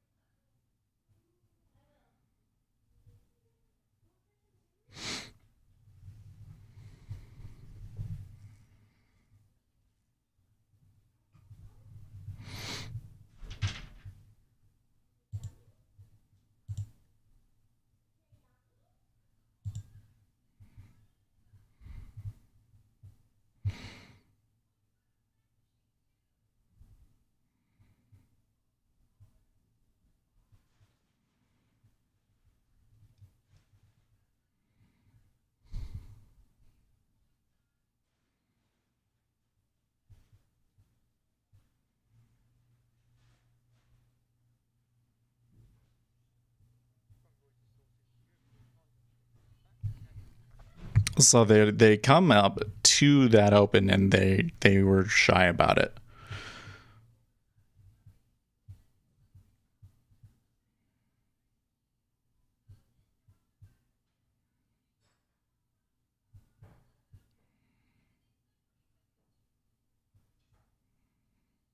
Find it really odd when you get to a spot like that. Only 4? Okay, well, that's a little better.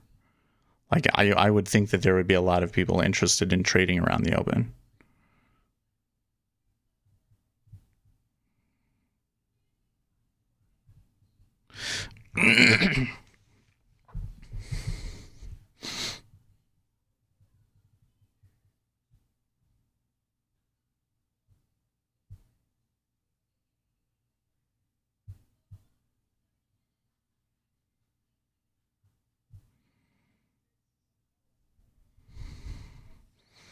No, I think they've trapped a few shorts here now. Yeah.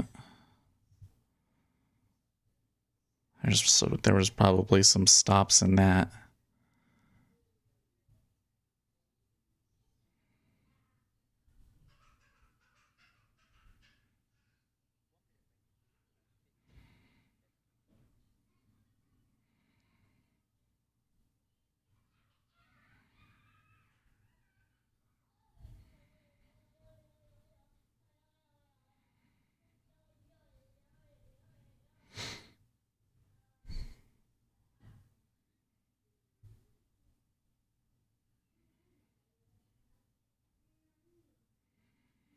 There's that open again. Got about 30 seconds here for the JOLTS number. We're expecting an estimated 6.5 million versus a previous of 6.493.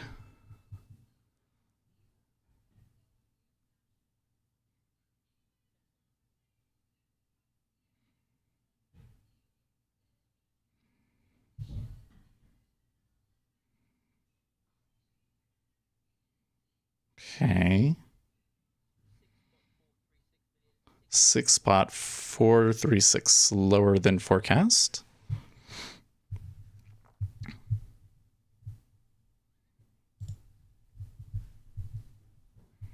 So we can bail on that one.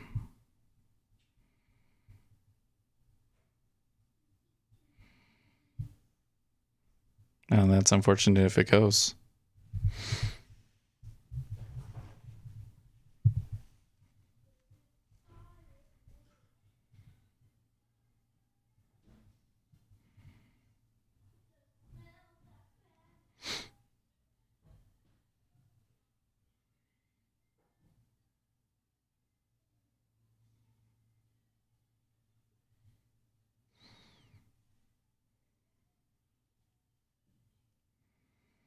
All central banks will get to almost zero rates.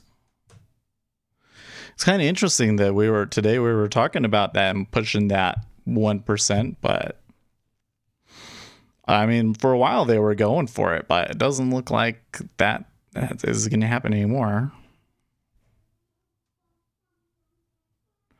Is the 10-year going to get back up to 20.5?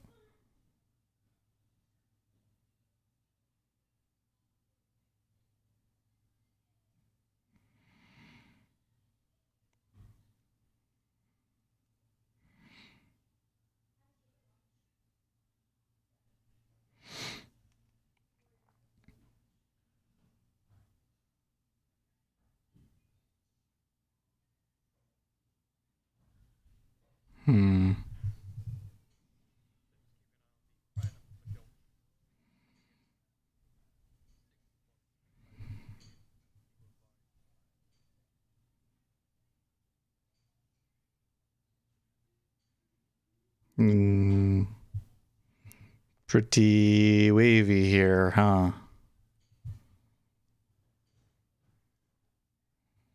No, that's not what you want to see.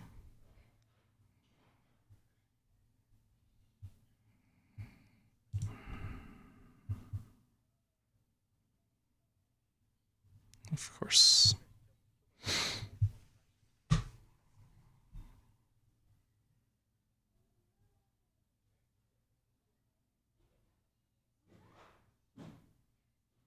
I think I'm stuck in randomness, man. See, it's shit like that, man.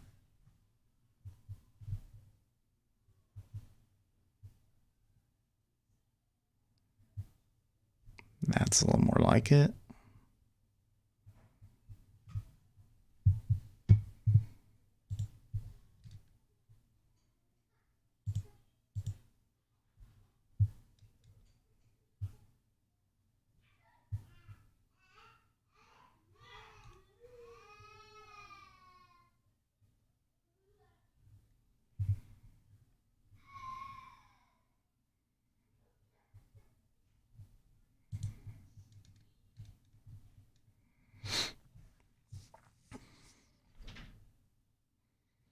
Okay.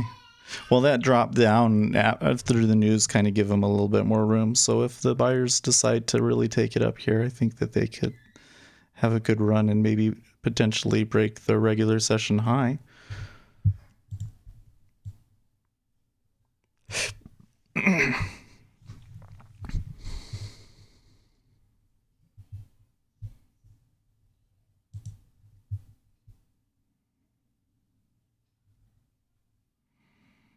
And that looks good. So I'm happy that I at least know when to let it ride, huh?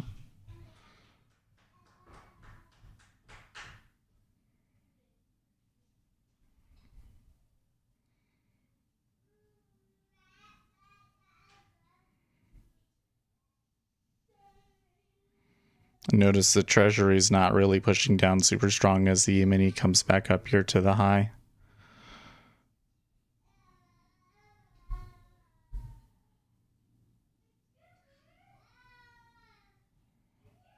Plenty of volume here. Well, they easily get through. Not a ton of stops.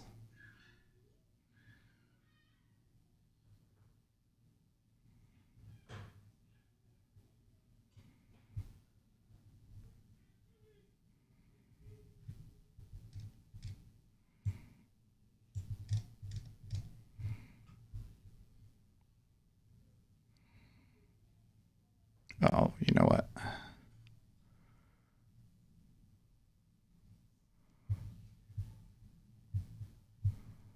should be paying attention to this area because we might need to take it off here.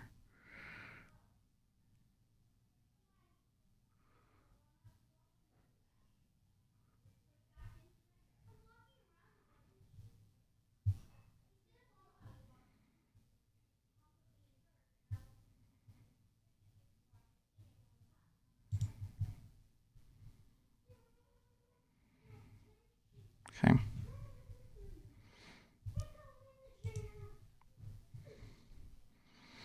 Let's let them build some room here.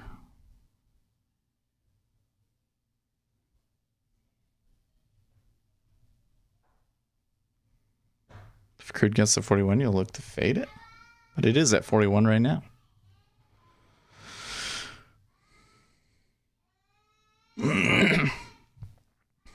Brandon says, nice trade, thank you.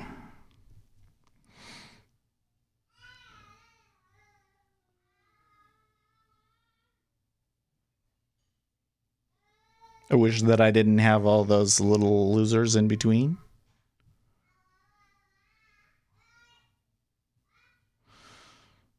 There was kind of messy action in there though.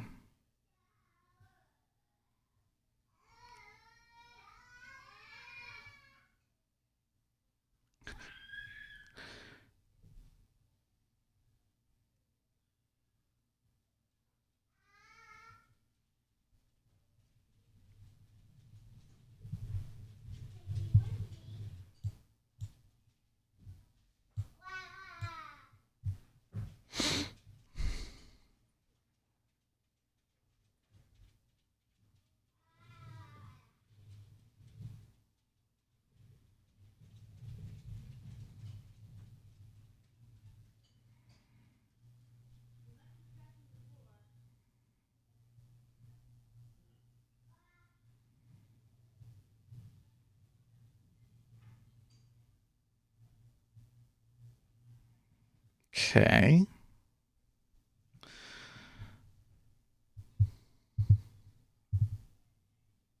It looks like they're going to do a little bit more extended of a pullback than I maybe initially thought.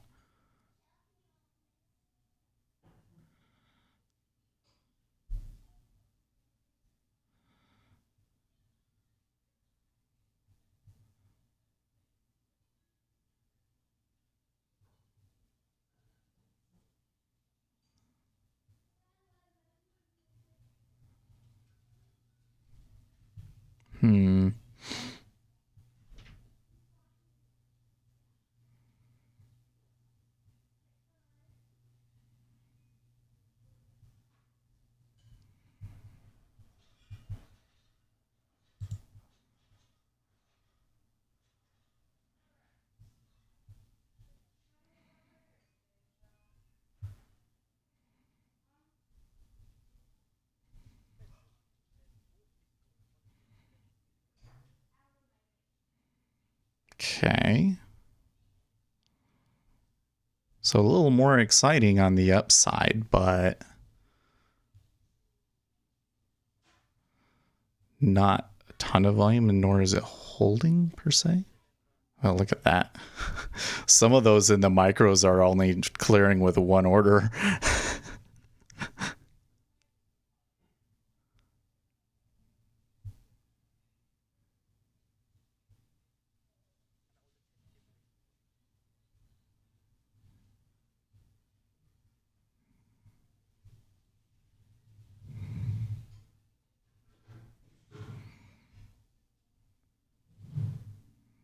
Okay, that one was good too.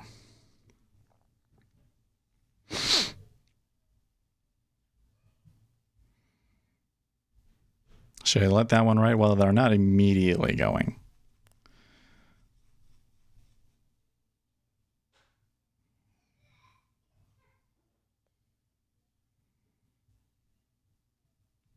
Oh, there you go. If they make a new high, then that's where it's like I probably should have let that one ride.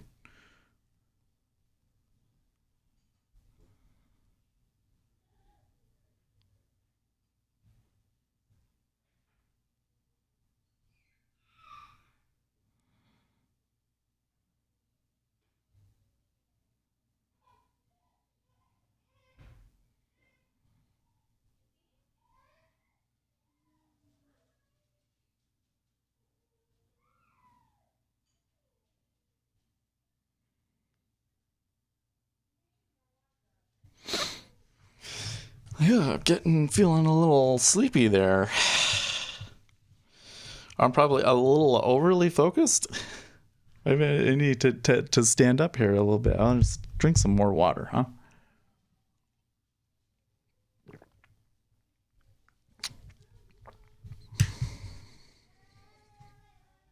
Sleepy Sith, yeah.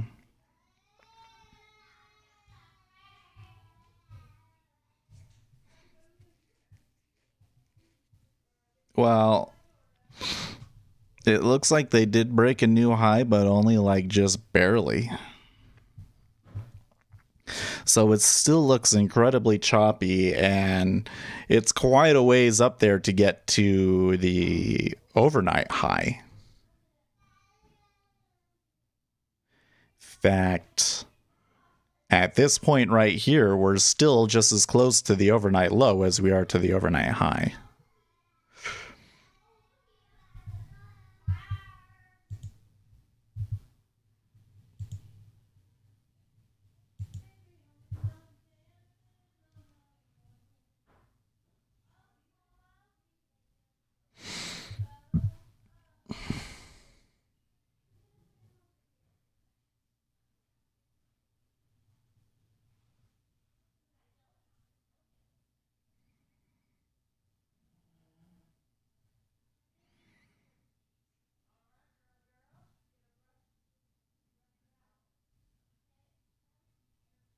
James heading out. Hey, thanks for stopping in. Oh, the other day you asked how much money I make in 94 ticks on the ES? That's not bad. I did that the other day, and then I let it come all the way back on me.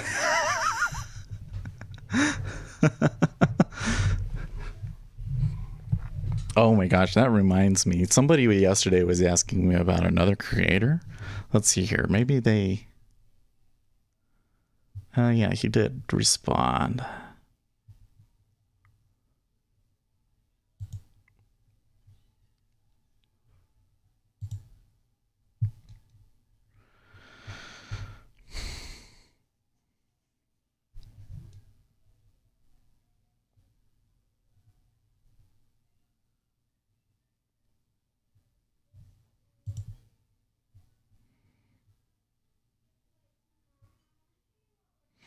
Yeah, I was saying, oh, I'm just trying to convert you. Okay, so somebody was commenting on my video about another creator, and they're like, oh, you should check this guy's channel out. I think it's really good. And I go over there. They're trading Forex. They're trading price action. Okay. And then he had his most recent video was basically a video about, I guess some other people have been calling this particular, I'm not going to say who it is, although you could probably go back and find the comment. But I'm guessing that other people were calling him a scammer, and I can kind of see why. And the people were like, the whole video was basically like excuses. It was like, okay, so if you're really making money doing this, then why don't you show us broker statements? And this guy refuses to do it. He says, that's private information. I'm not going to show you that. I just don't understand. Like, if you censor out all of the identifying information, I don't understand why you wouldn't want to show that. Show something that verifies your results. I understand you might not necessarily want them to see all of your entries, but I don't understand why you wouldn't verify that you made money in a certain time period, you know?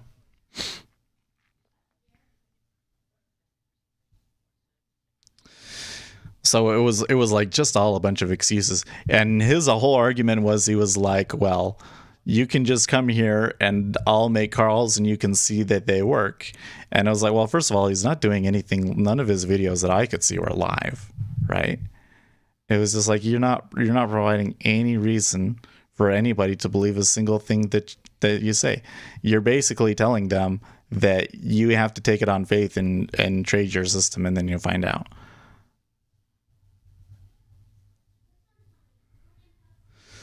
Gary says, nothing makes me want to be bullish in these markets. I'm a little bit troubled by the way the liquidity has been behaving. I mean, yesterday was really bad. Today it's been better, but You know, like the way that the Treasury came back up on us like that. That's unusual. No, I shouldn't say it's unusual, because that happens to me all the time. I just find it confusing. I don't completely understand why they did it. They must be really overextended.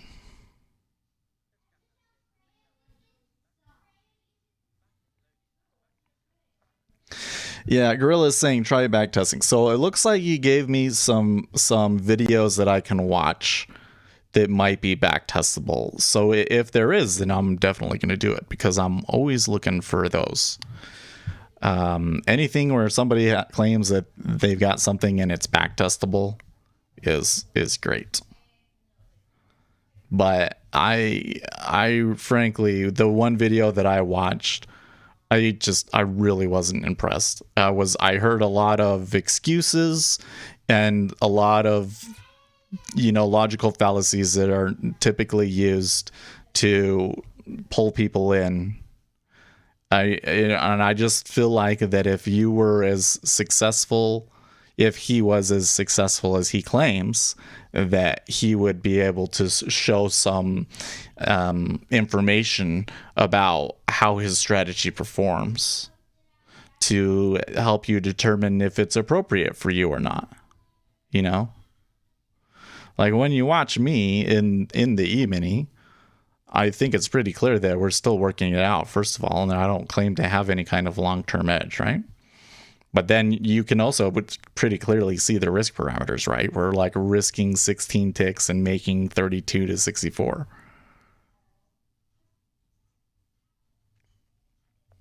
Well, normally we make 16 but a lot of the time I let them run. And overall I get 2-to-1 risk reward. Watch the videos. Yeah, but he has like this whole channel. That's the other thing that really drove me crazy, is he was like, you just have to watch the videos, I can't just explain it. And I'm like, okay, like I'm not gonna sit through 30 hours of videos. I'm not going to go through 30 hours of videos to prove that it works or it doesn't work. You get what I mean? Like here's the thing. I could watch 30 hours of videos, try to backtest or forward test what it is that he says it works, and then find out that it works or it doesn't work, and that's like a whole month's worth of work gone. Or you could just show me stats in your trades, and just the fact that he's not willing to show that is like a huge warning flag. Also, he says some things in there that are objectively not true. Like he says, I do make a little bit of money from the YouTube, but, it's just enough that I can buy like an extra toy for my kids every once in a while. Bull fucking shit. That guy is making at least $2,000 a month from the YouTube alone. And he mentors people again, and I don't know how much that is. He could probably live just on the YouTube. He is lying about that. I tell you that much. And if you want to know how to like calculate this stuff out, go to socialblade.com and enter in that creator's name, and it will tell you an average, a range, high to low range of how much money they might be making a month. And if they're in the financial space, take the high end estimate and times it by 2. Because, normally on YouTube, you're only getting like a CTR of like 10. But when you get into the financial space, it goes up to 20, and it can be even higher than that, especially if you're a big channel. So for him to say that is just objectively, it's not objectively, but I highly doubt it. I think Gorilla Digits, you just want me to backtest it because you want to know yourself.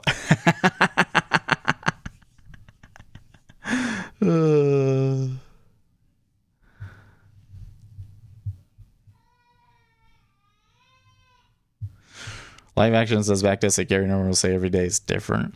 They're not. Well, so this is an interesting thing, live action, because, well, I haven't read his things, so I guess I can't comment too much on it. But what I can comment on is like the market maker, the general market maker approach.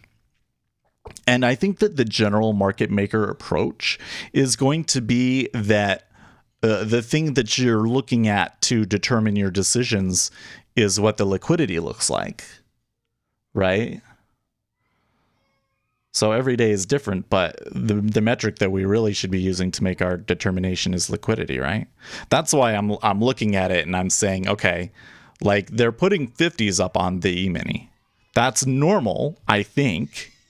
I'm seeing about 200 trading through it, but I'm also seeing a lot of times where it trades up and through on very little volume.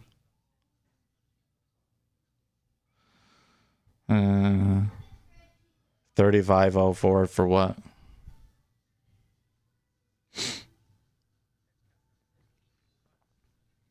And this is the issue is that the biggest issue that I had with him was that he wants to,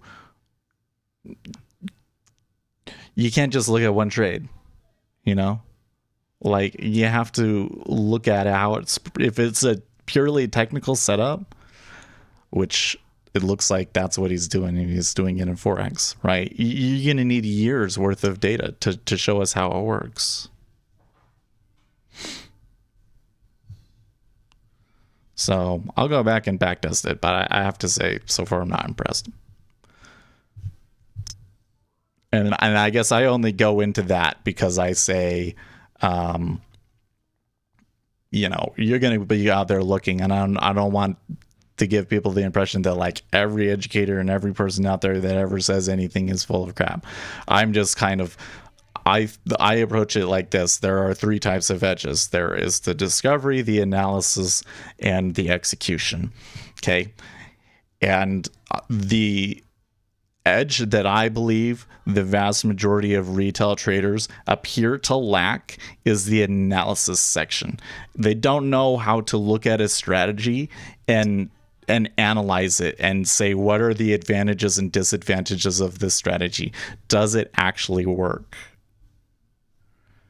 And again, it's like, if you trade this for 5 years, how would you have actually done?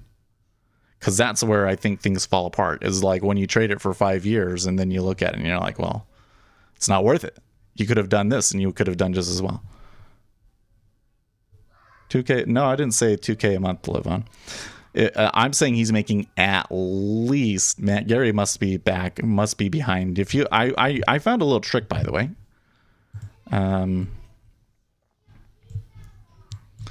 If you come to YouTube,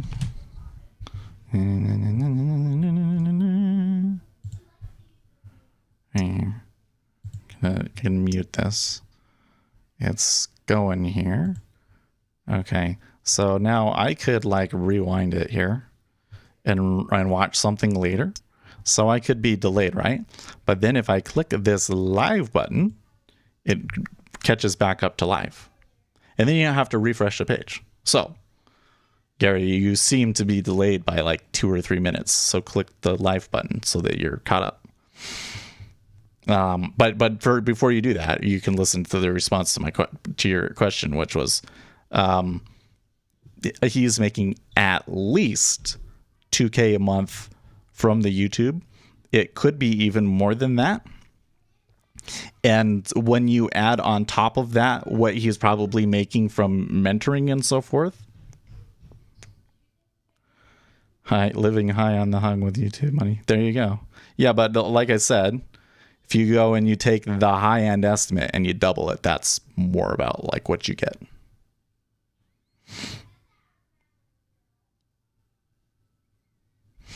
And that's why my understanding is that YouTube terms of services does not permit me to tell you exactly what I'm making. That's why I'm telling you how to figure it out yourself. Right. So that's what I'm saying. Like take the high end estimate and double it.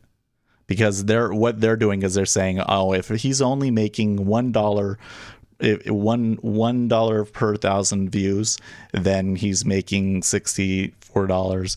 And if he is on the high end, which is $10, then maybe he's making 100. And I'm saying you take the double of the high end estimate, and that's more accurate for what that kind of a channel gets. Yeah, well, it is good for him. You should be honest about it. And I would say for me, we do make some money from the advertising, and I try to put it all back into making the channel better. So, but I don't think it's an insignificant amount. Couldn't live on it, but it's not an insignificant amount. Okay, now you can click the like button.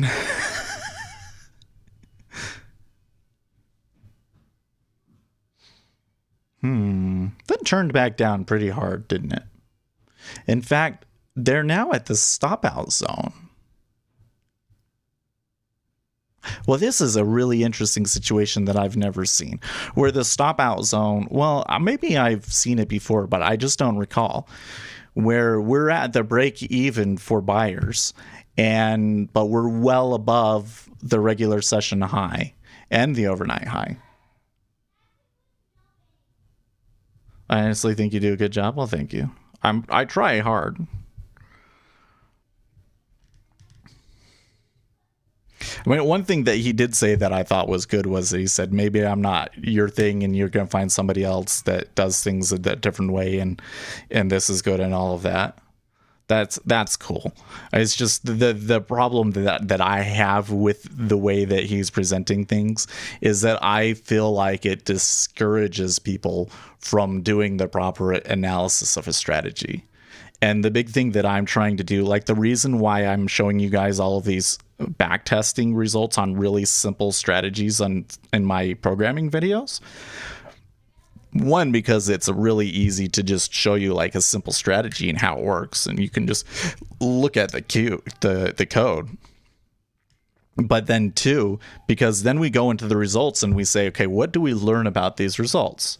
Okay, when you're trading a moving average, you actually don't win most of the time. A lot of people think that you do, that you trade the moving average because you're more likely to be in line with the trend. But that's not the case. You trade the moving average because you're more likely to come in at the change of a trend, and you are therefore more likely to be able to catch a runner. And that's how a moving average strategy makes money. And then we can look at the strategies about, the properties about that to determine what we're getting, right? I would expect a really good strategy of that nature to have a really good profit factor. Or that's what you would want to get, is you would want to be able to let the runners run.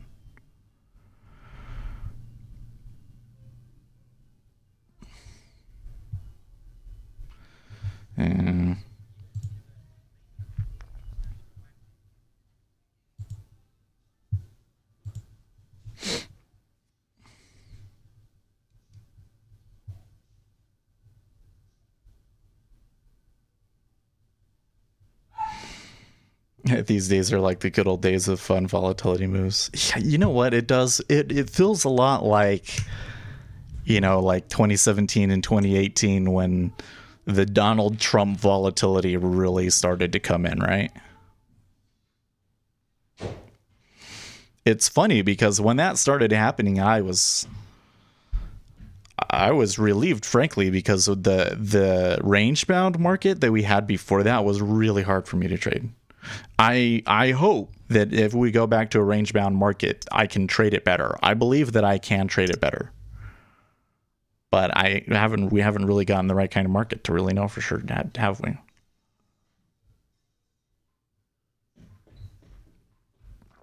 Instead, what we've had is what is essentially a range bound strategy, and we've been able to trade it for trending action pretty well.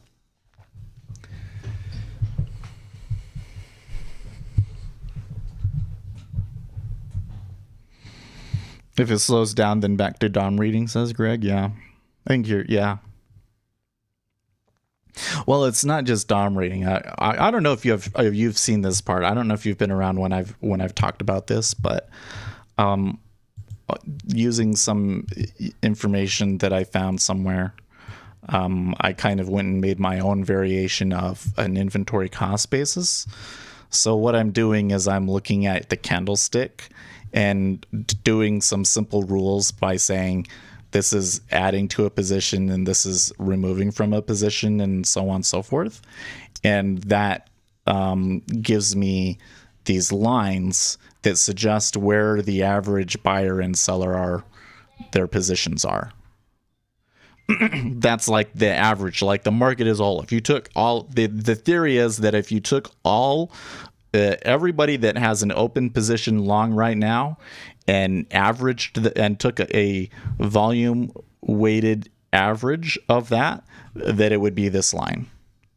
That's theoretically what it's trying to do.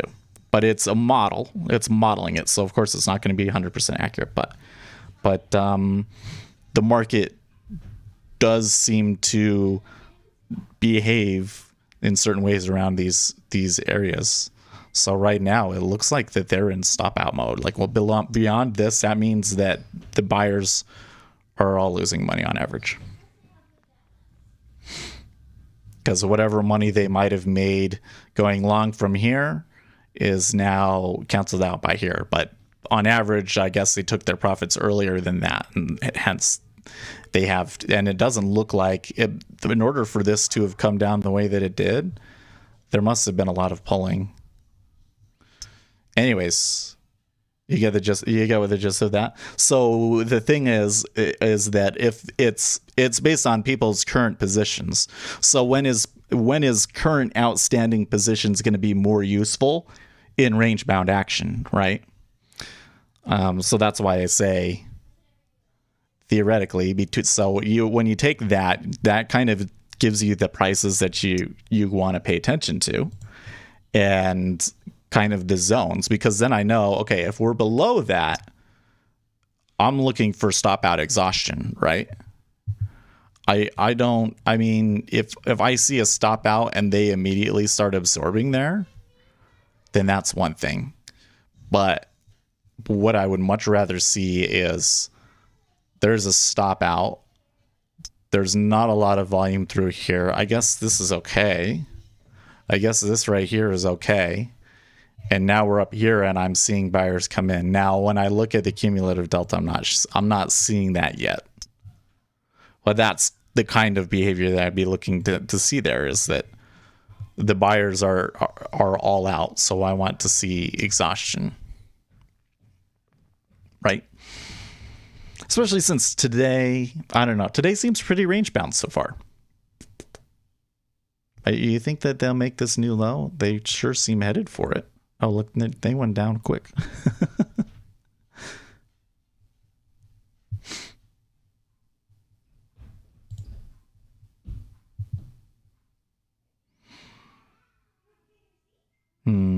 So I don't, in this case, I think that I might be able to like go short in anticipation of a new low, but I don't think that the risk reward is worth it anymore.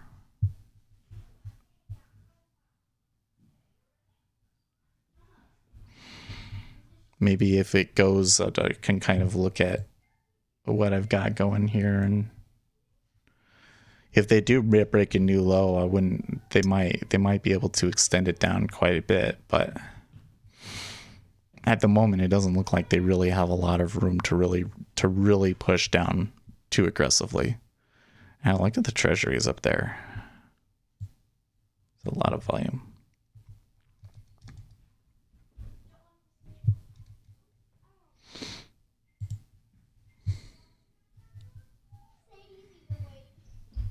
Anyways, I don't know if all that made sense, Greg, but that's why I was saying what I was saying. Because even though I think DOM reading is really powerful, I've always had problem being successful just with the DOM reading. There is something about how you do that I think that it really has more to do with how I do it.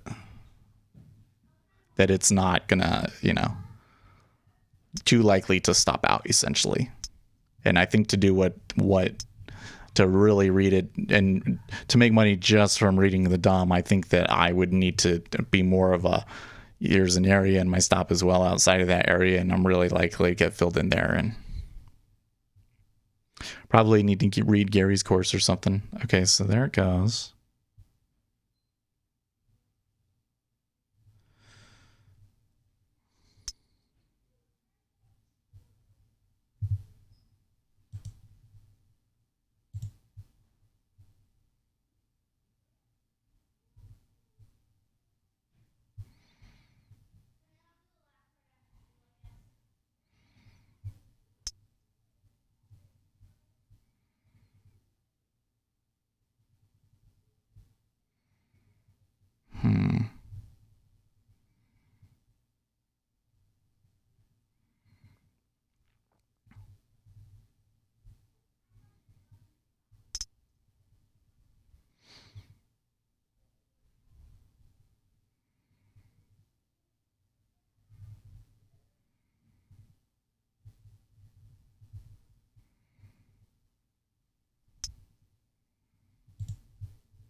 Tricky still. Do you see that? This interesting. The one of the things that I've been watching is just like, if I get in, let's switch this out. I don't want to risk anymore now. So if I get filled in here, I want to see volume coming in above me. Okay, a little bit of volume came in, but not much. And then when they extend down, it's further. What I'll see sometimes is it'll come in and it'll come on all the way up here and there's a lot of volume, and then it falls back on almost no volume. And when that happens, it seems like kind of almost random what happens after that. So I don't know if that means when it comes back like that I should scratch it or what.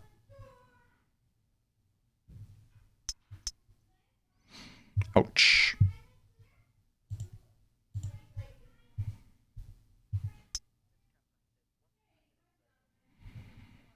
Okay, so let's switch back over here and see. The overnight low. That was to the overnight low. Let's see who is Treasury Secretary in the Biden administration. Yeah, that one's going to be interesting. Well, I think that I wouldn't be surprised if the first person that gets proposed isn't the person that gets it, like, because the Senate has to approve it, right? And I think Republicans are going to play this game that the Democrats did last time, where they're not going to let the president get the cabinet that he wants. I think the Democrats did it just for spite, but the Republicans definitely aren't going to allow Elizabeth Warren to be Treasury Secretary, right?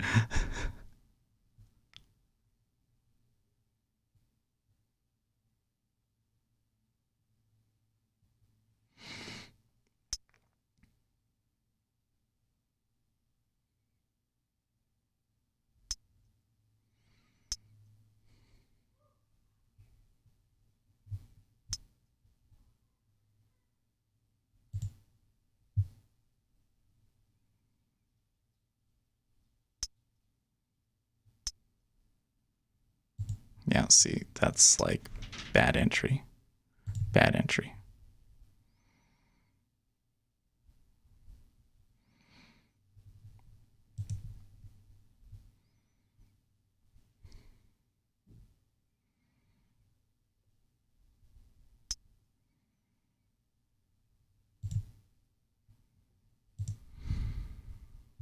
See, that one was good, but I missed it.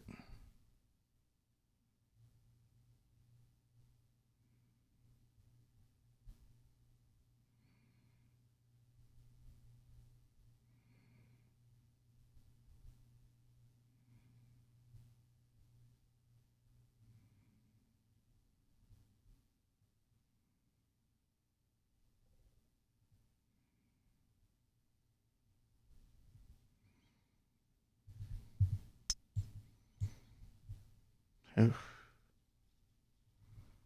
Actually, should be looking for them to come up quite a bit more than that.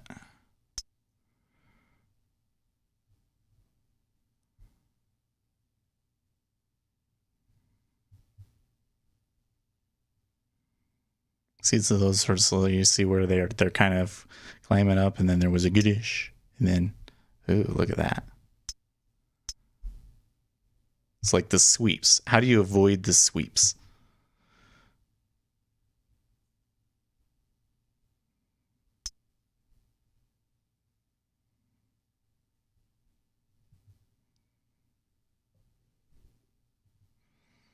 You don't use stops in martingale?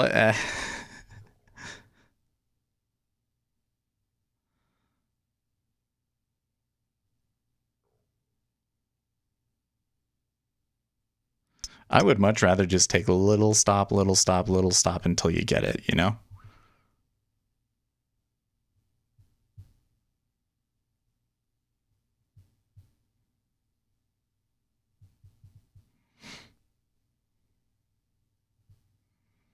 Elizabeth Treasury Secretary, make monkeys will make love to elephants born could be heard of head of Indian Affairs and I see what you're doing there. Oh man, see, like, it comes back, even though I think the volume is mostly in my favor, right? Shoot.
Okay.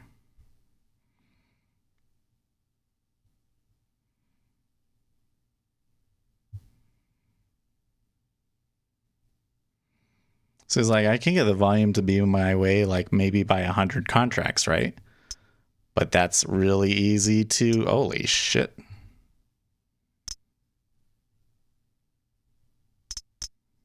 I guess I'll just dump that right there if I can. No.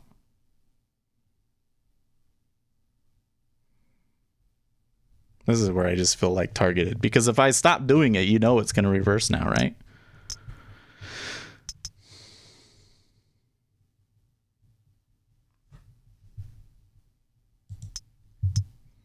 Man, somebody really stopped out that time.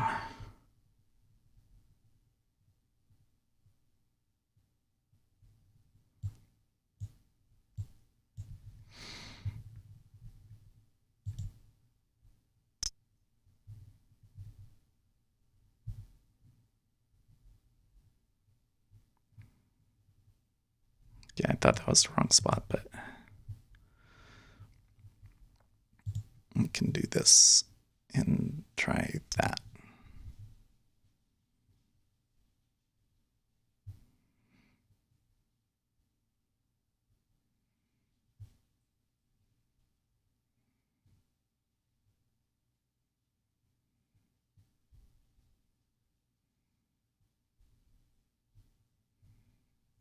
Oh, come on.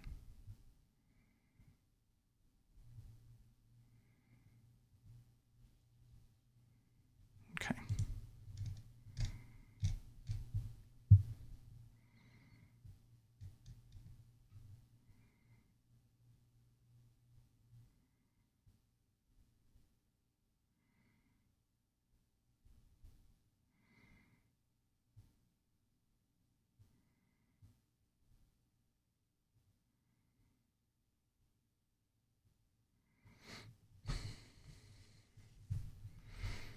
You need a bigger account, says Vlad. See, is this one like you can eventually you'll get one to run, but one, where do you take the profit? And two, how can you just avoid getting it wrong? Because it seems like that the way that I bottom fish does seem to have a positive expectancy, but it says way too much risk. It's not something I'd feel comfortable trading live. I would need to increase the win rate on that substantially.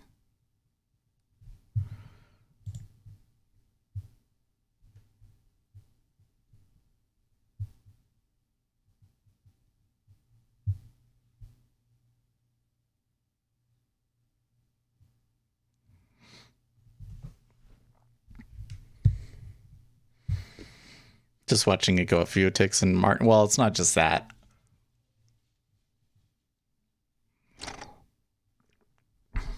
I'm looking for somebody to buy it aggressively. Like, I'm usually looking for it to like come down and all of a sudden it touches one price and they hit back and it goes much further and then it holds there and I'm able to get a fill. And then after I get a fill, I should immediately see push.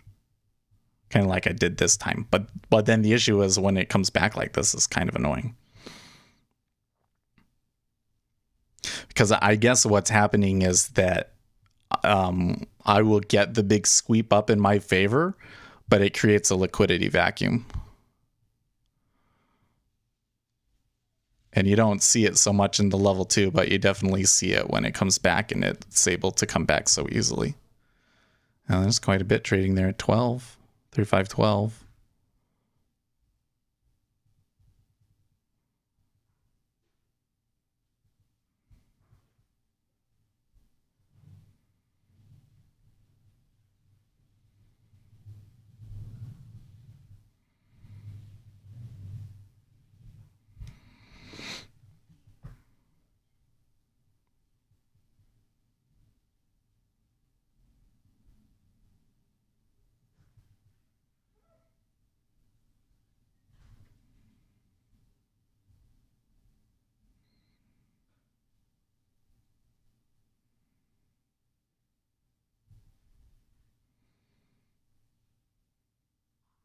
But then you see like there's nothing actually special about it.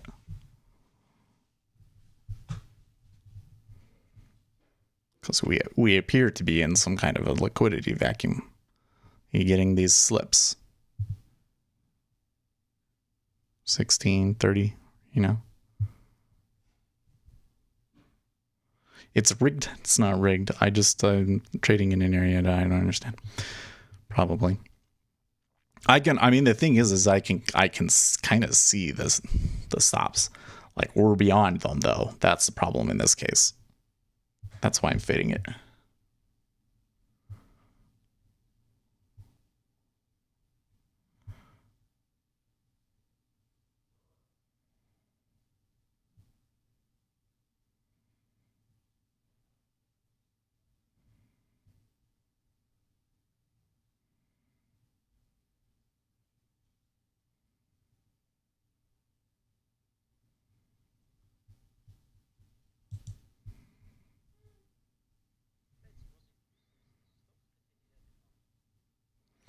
Predetermined? No.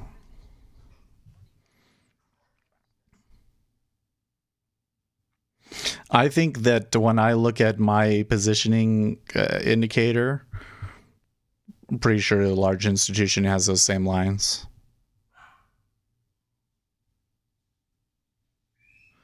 And they might be a little bit different because they might be able to factor in a couple more sophisticated things like stops and so forth. But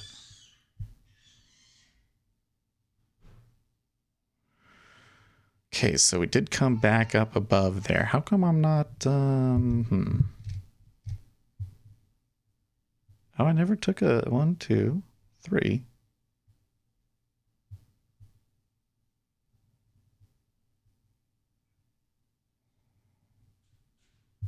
I don't know.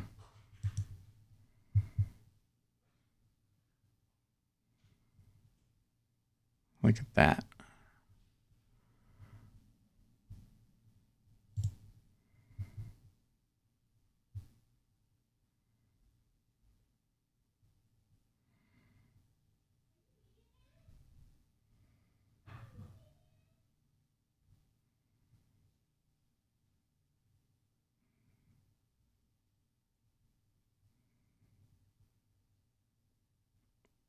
Like it just really bothers me when people make statements like that.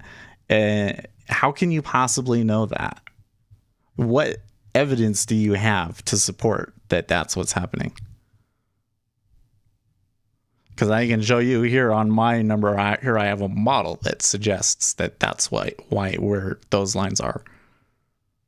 Yeah, I can explain how I get that, you know?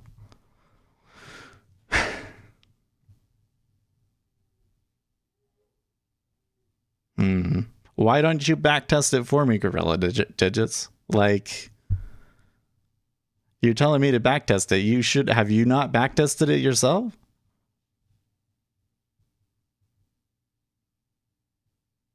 You see what I mean? It's like, why should I backtest it? You couldn't be bothered to do it.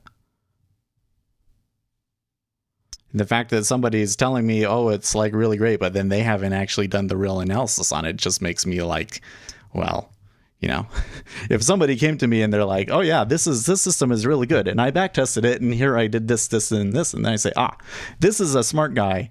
He really knows how to analyze things, and he's done all of the work. And so that system is attracting the right kind of person. And then this is going to make me way more interested in it. But when they say, oh, just go and do the work done, I'm like, maybe you just want my views. You know, you know what I mean? Oh, man. Well, they're not quite getting up there.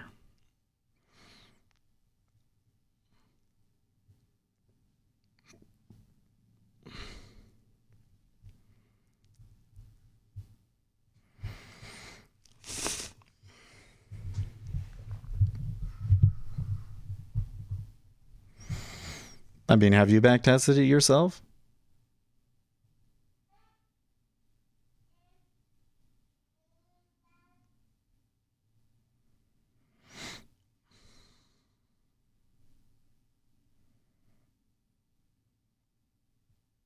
Okay, so if you've backtested it yourself, then what did you get off of the backtest?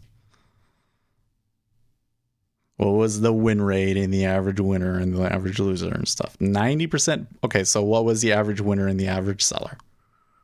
The average winner and the average loser in pips or ticks or whatever it was that you were testing it on. Preferably on the E-mini. What was your average winner and your average loser?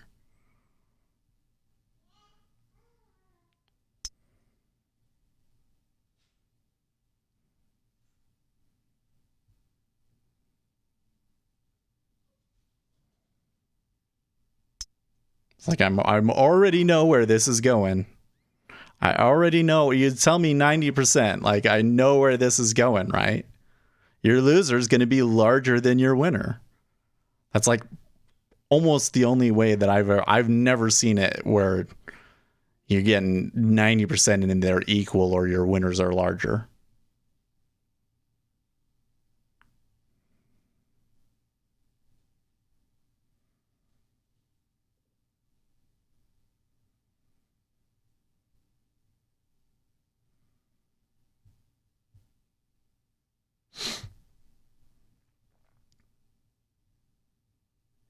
He says nope. So what's the numbers? What is your R? What is your average winner divided by your average loser?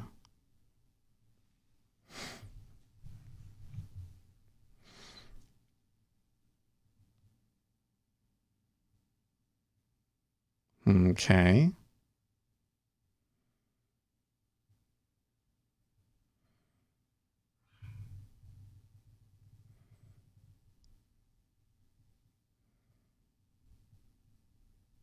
I backtest psychology and it says take your meds or drink lots of alcohol.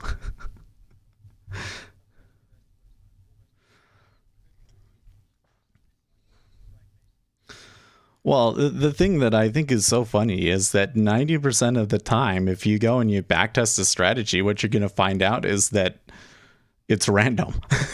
Like on a long enough time frame, market action is random.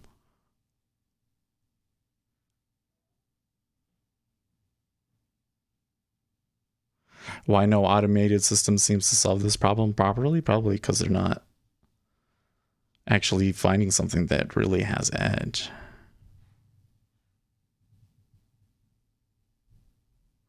If you're only as good as your last trade, everything else is not important. There you go.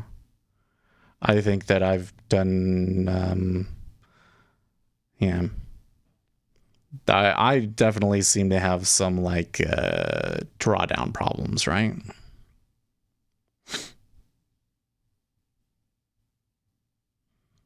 Well, I was liking where that was going, but they didn't come back up to me yet.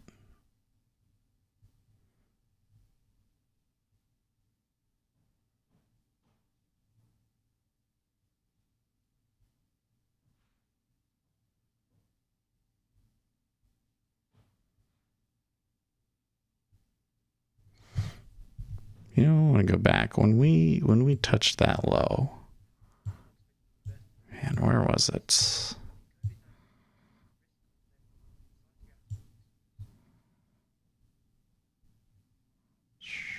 I was almost a slip of 5 points. Wow.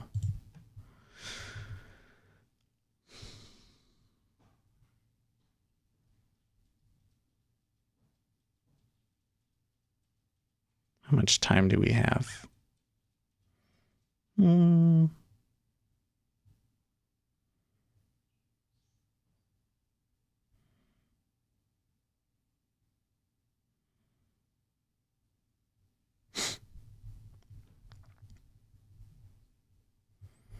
He still didn't give me an R number.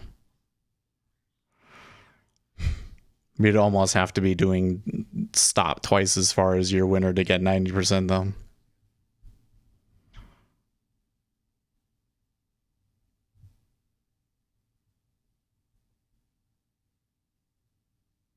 And what does that mean? It's a risk premium strategy. And the real reason you're making money is because of how much risk you're taking on and not necessarily the pattern. In order to really prove that it's the pattern, I think that you would have to take the risk premium factor out of it and have an equal risk reward. You say wrong. What was the number?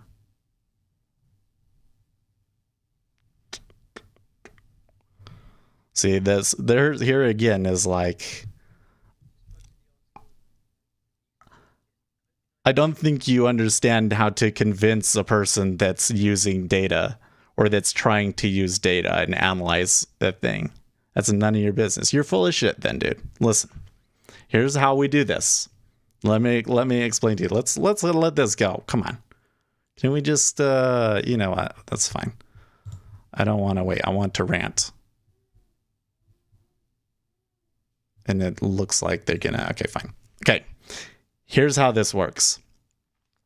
You have a strategy in front of you, and then you look at the results of that strategy, and then we try to determine what that can tell us about this strategy to determine what our expectancy is, where its edge actually lies, and how likely it is to continue to go on into the future. And these are things that are very important for us to know about our strategy. For instance, if you have a strategy that wins 90% of the time, but then when you have a bad run, you lose 50% of your portfolio value, is that a strategy that you really want to trade?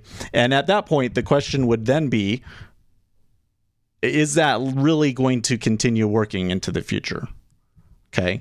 Because this is where I could go in and I could have my stop be 4 times larger than the target, and I could get 90%, right? And I might be able to get away with it for a really long time too, until you get into the right set of circumstances and it just destroys the account. So here it is. Yeah, there are 100 ways of take advantage, but here's what I see. I see somebody trying to convince me on a strategy when they don't appear to understand how to actually analyze a strategy. Right? This is like elementary stuff, guys. What is your win rate? What is your average winner? What is your average loser? This is like just the most basic stuff to analyze a strategy. And if somebody's not willing to share that information up front, then they're trying to sell you on something. Well, I guess they would be trying to sell you on something if they gave that to you up front too, but I'm just saying it's awfully suspicious when they don't want to give you that kind of information. And especially when you're coming in and you're claiming it's 90%. Okay, but then you won't tell me what the R value is. I'll tell you why. Because the reality is that it's under 1. And you know it is. You don't owe me anything, but you're not going to convince me with that kind of stuff. It's just going to make me think you're full of shit. Okay, what's the R value? I'm not going to tell you. Okay, fine. Then don't tell me, and I'm just going to ignore the, why? I'm not going to waste my time. I'm a busy person. I'm reading with very complicated math, scholarly studies about market making, and that's what I'm trying to learn right now. And to be quite frank, I feel like most of the time when I'm reading it that I'm in over my head, like it finally went to my price. And that's a lot of effort. And then some random person comes in, oh, you should try this thing. I'm not going to tell you anything about it. You have to watch 100 hours worth of videos and then backtest it. And then you will be able to know for yourself if it works or if it doesn't. Fuck that. I'm sorry. There are times when, for emphasis, I have to swear. And this is one of those cases. I'm not going to do that. Especially when you come in and you're like, oh, it wins 90% of the time. I'm not going to tell you the R value. You're full of shit, dude. It's under 1. You know it is. Otherwise, you would just tell us what the number was because, surely you must know, right? And that's the thing that's really crazy to me about it, is that it's like, I can tell you literally off the top of my head what my R value is, and it tends to be around 1.5 to 2. Okay? I know, I watch this stuff and I look at it every day. I analyze the results of my trading obsessively. You can't just say, oh, it's 0.5. Right? The fact that you can't even just list it off and you're being I'm not going to tell you about it. It says to me that you don't actually know what it is. To be frank. And this is where I'm just saying again. So why am I making a big deal out of this? Because what I'm trying to teach is how to analyze a strategy and how to analyze information that you're being given. And the point that I'm trying to make is that you will have people will come to you and they will tell you things. And they'll say, this, and this about this thing. Well, if they're not willing to tell you basic information about the strategy, it's probably not very good because they don't actually understand it themselves.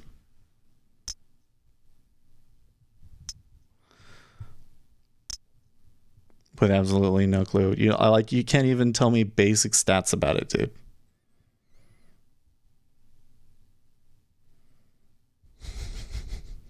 Can it be that you have a thin layer of skin? Well, I mean, it's kind of fun to do it too. It does make me angry. And maybe that makes me have a thin layer of skin. It doesn't really bother me if it makes you think that I have a thin layer of skin. When I see people going out and pushing stuff and literally intentionally keeping people ignorant about how to analyze strategies by saying, oh, this strategy, it works so well. And then what they're not telling you is that it risks twice as much as it makes. And the win rate is only because of the risk that you're taking on. And when you get into the right kind of strategy, you're just going to blow your account in one day. And I see this stuff all the time. And when I see people pushing them on retail traders and literally actively misinforming people, yeah, it pisses me off. You complicate this too much, I flip a coin. There you go, live action.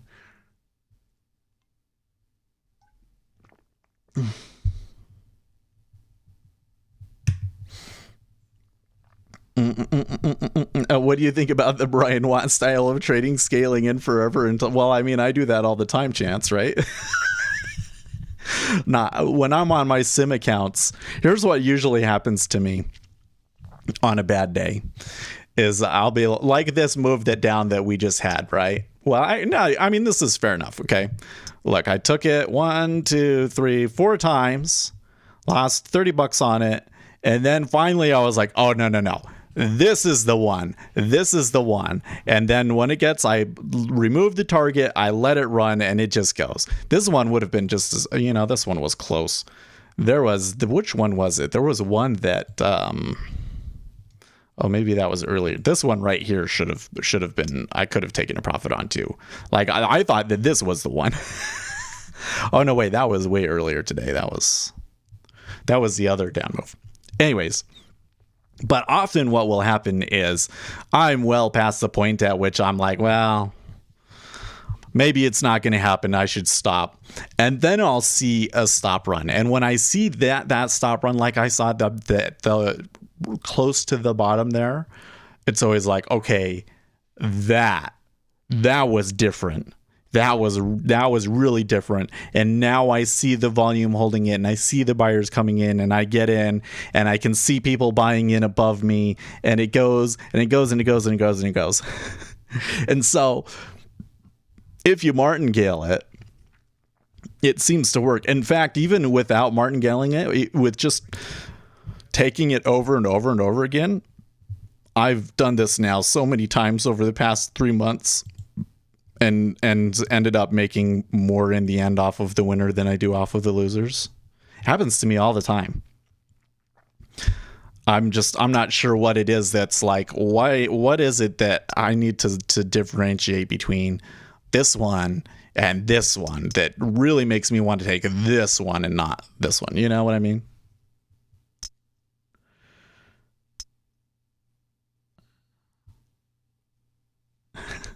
Let's see here.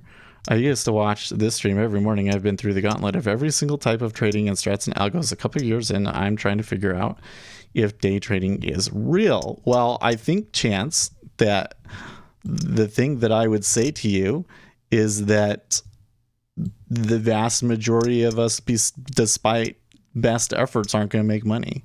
Like think about it. Like, you got this distribution, of all traders, right? This is all traders. I think, let's just say that it's a Gaussian distribution, that it doesn't have fat tails, okay? All right. And this right here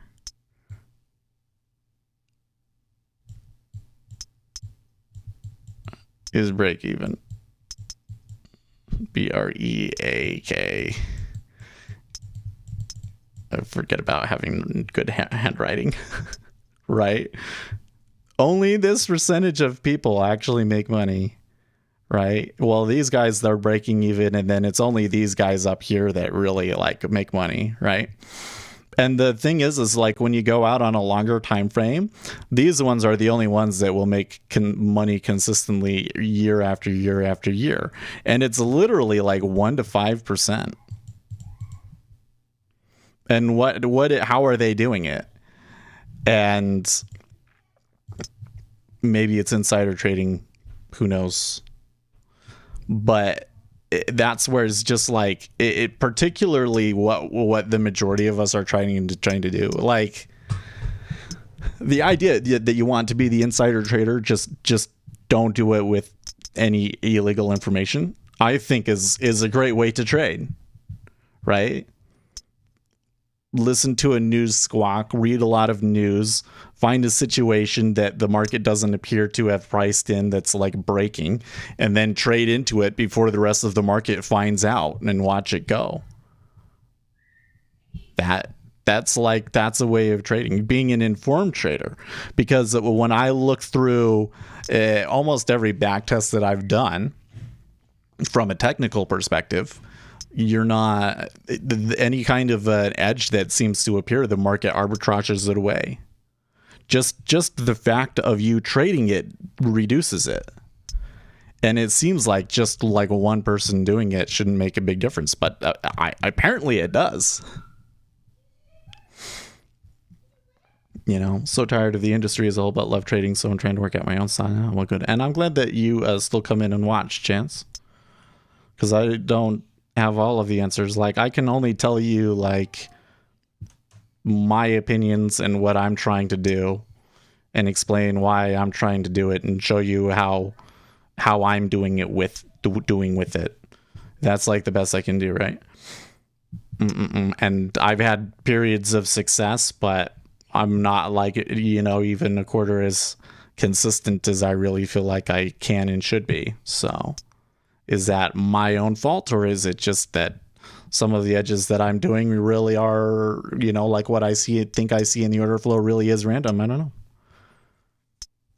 And Ace could show you his strategy, and that one does have a slight edge. I want to show you. I was messing with it yesterday. I was about to add some other filters onto it to only trade when there's enough activity. But I'll show you really quickly. If it pops up here, come on. All right.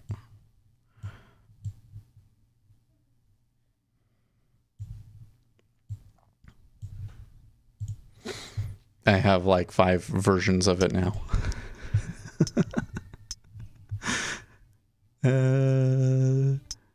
Okay. The period. We should have the period be 10, but it doesn't matter right now. Okay. Yes. 1 minute bars. 4 years worth of data.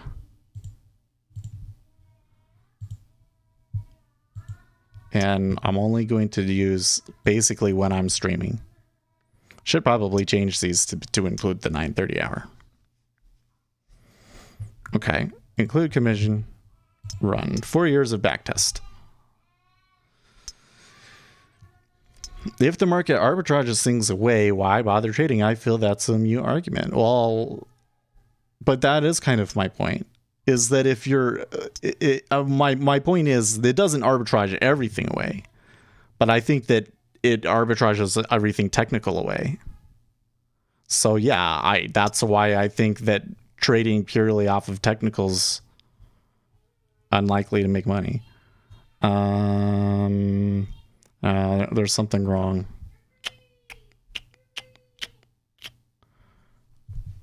Interest rate RTH.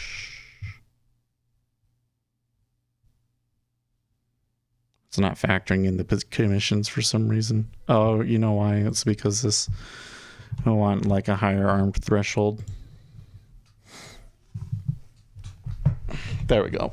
Okay. So this is a back-tested strategy. Now let me show it to you. That's like the performance of it over 4 years. Now, the thing is Ace does something that I don't think he even understands about which ones he takes and which ones he doesn't. Because he does all way better than this. And then here's another part that I literally can't for the life of me figure out how to possibly program. But he takes multiple contracts, and on the ones will behave like this, and then the other contracts he lets run. And I don't know how he determines when he's going to let them run, because sometimes he will just take them all off and it's not going anywhere. And I'm like, how does he do that? But there's a technical strategy that over the period of 4 years has some edge for you. You know what I mean? Like, and that's a really good strategy. That's like Ace is probably better than 95% of other traders, right? So what does that tell you? That even if you have an edge, that the amount of edge that you can pull out of a technical trade is extremely limited. That only counts what we have at the end of the day. Tomorrow can be different. Oh, yeah, that's true. And this is all historical, right? In this case, we have somebody that's been trading with that strategy for multiple years and has been doing pretty good. So I'm pretty sure I have an edge on demo with larger buy. Me too. You know what? If I'm allowed to average in with like 10 contracts and take on excessive risk, then yeah, I come out a big winner almost every time.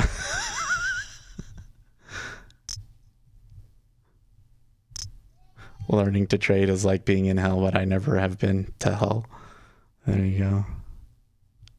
But like, look, we can go into it. So here's the thing. Number one, is it always a win? No. At least not with the parameters that we have in right now. What else can we learn? Okay, so it's risking as much as it makes. Okay. And number two, when it's a long trade, it wins 64% of the time. So, equal risk reward wins 60% of the time. There is some sort of probabilistic edge in there, isn't there? At least historically.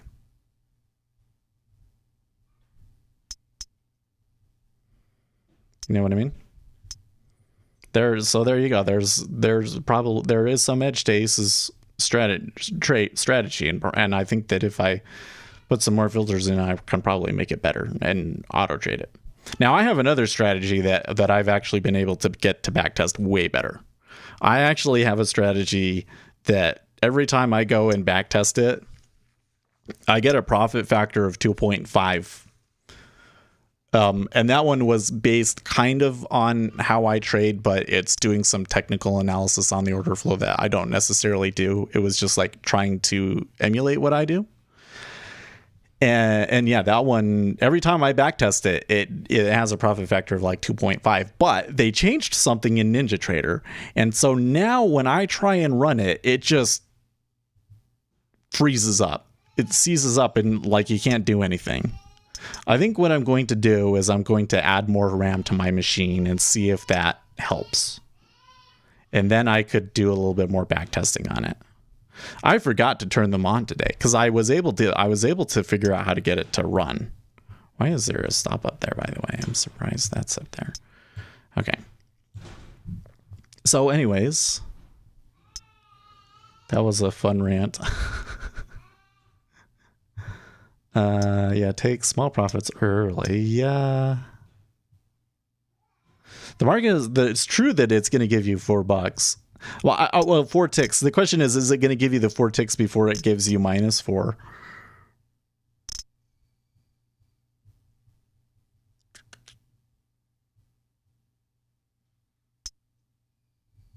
Darn, never made it to 34. If it runs more, move the remaining contracts 1 tick past the break even and let it run. Yes. Never ever move your stop. But don't you move your stop up? You move it up and it, so that it's like a trailing stop, right? One can optimize their margin in many ways without breaking. Yeah, the thing I've found really difficult is to trade multiple contracts without taking on significantly more risk. Like you get like if I if I have a 4 tick stop and then a 4 tick profit and an 8 tick profit, then my on out and say that's working out equal, then on average I'm actually only making 1.5 times my loser, not 2 times my loser. But then that means that you can only hit that stop like 30% of the time or something like that, right? And when it's that close, I think that it's probably going to get hit more like 50% of the time, especially in this action.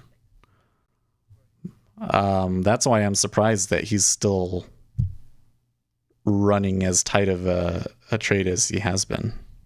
But there's enough momentum in it that it does seem to work usually. And I kind of wonder, like, does the market have a ways of identifying traders and like, when it sees certain traders, it doesn't try to figure out how they're trading. It just knows to follow them or something like that.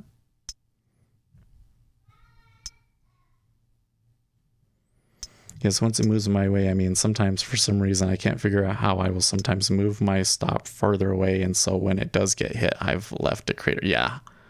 Yeah, I totally get that. Yeah, Greg, many times in ES, the winning trades just get walked back to break even. Yeah. It's so annoying, right? That again is the liquidity vacuum thing. It's like you won, the volume came in and pushed it up, and then that kind of actually ends up being a problem because the market makers don't really flood in behind and hold it, and so it comes right back down.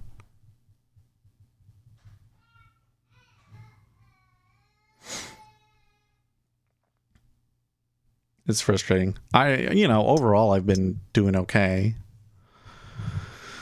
Yesterday wasn't good. We came out ahead after we took a trade with like a lot of size on it, so that one really doesn't count. That yesterday was a hit the limit day, right? So today we basically just equaled what that one was.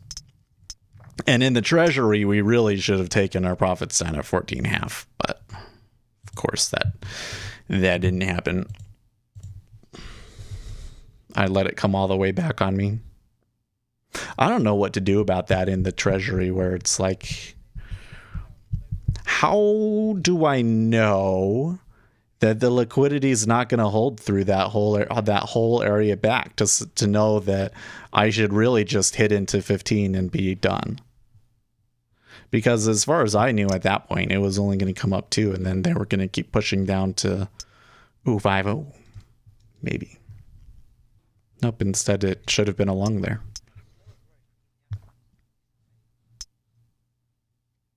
So many shakeouts. That was the thing when I read about Gary Norton's manual. He seems to suggest that he knows how to avoid those sweeps. But I think that the answer to that his answer is probably going to be, don't trade around a liquidity vacuum. If a liquidity vacuum is created, get out. But in the ES, I can't tell. Like the liquidity shows and they just don't take it. Norton can't find anything of substance online. He has a $1,000 course that they're selling through Jigsaw. That's what I'm talking about. Through Jigsaw Trading. And he has a YouTube channel. I really like his YouTube channel. I've based a lot of my trading off of his ideas. A lot. Yeah, 1K is a lot, right? Now, he has the pedigree. I'll tell you that much. He's run the trading desk for multiple large firms, and he definitely understands market making.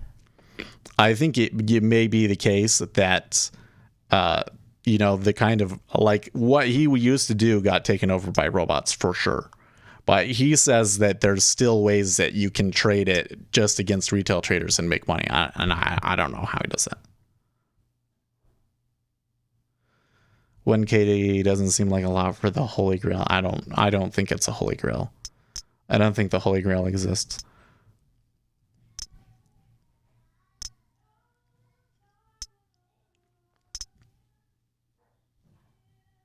The 24 was pretty good.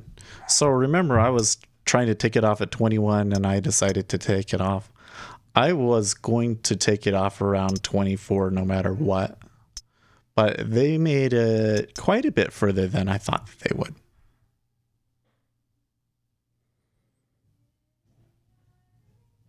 I guess that's a line where I'm like, I'm pretty sure that they're going to go. So to outperform the benchmark that much is just somewhat bullish. So it kind of makes me think that maybe later in the day there is a possibility that they could try and push back up to the high, but we'll see. Why does he need 1K? I don't think he needs 1K. I think that the price is to limit the number of people that take it. Like, does that make sense? Like, I think that he wants people to be able to learn how to market make because he's worried that the robots will just take over and that the humans won't really understand how this works. And so he wants to pass that knowledge on to other people, but you don't necessarily want everybody and their dog to know it. So they put a really high price tag on it to limit the number of people that took it. What markets? Futures markets. The person, one of the people that I spoke to that said that they took mentorship from him, like they paid him for the full mentorship, they were trading it in ES.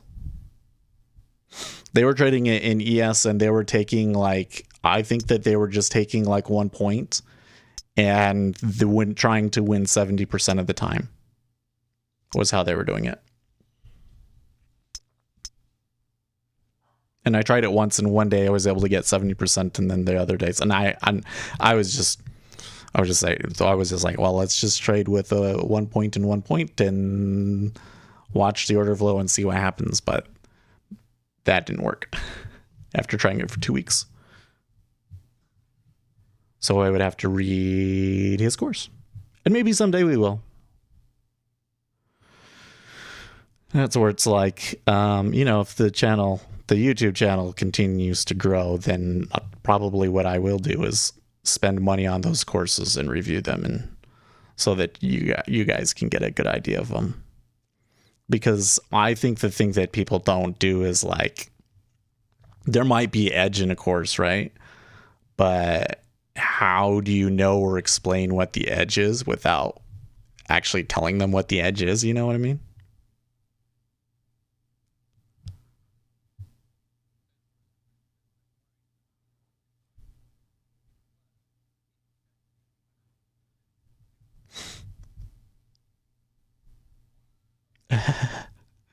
You're gonna eat the children first and the dogs last.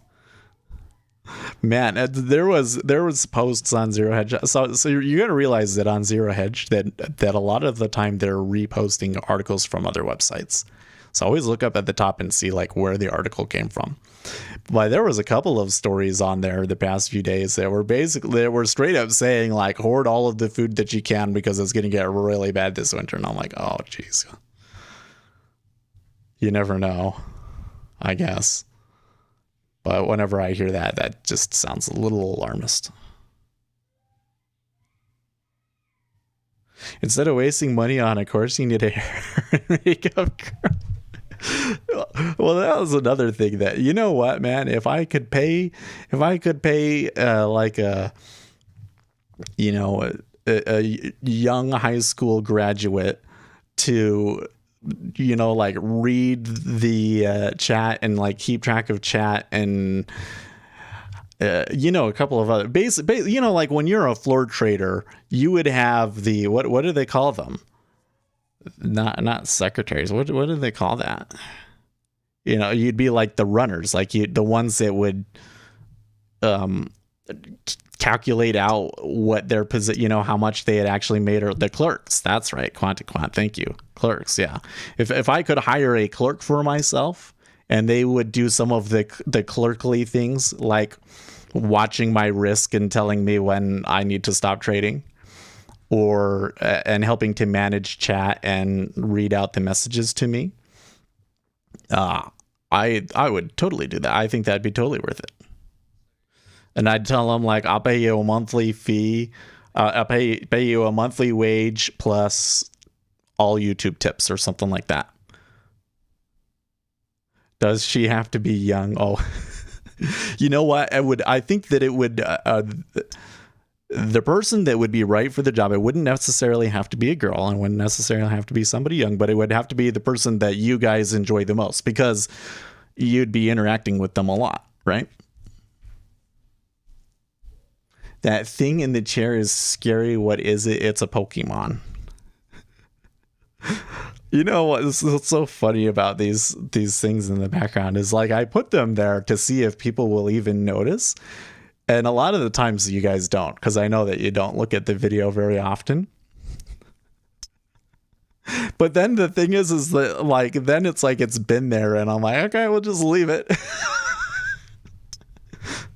Because once somebody's seen it, there's not much point in keeping it there, is there? I mean, my channel branding is not a Jolteon. I guess it is now. Krista Allen? Who is that? Is this some famous person that you like? stand-up comic and actress. Okay.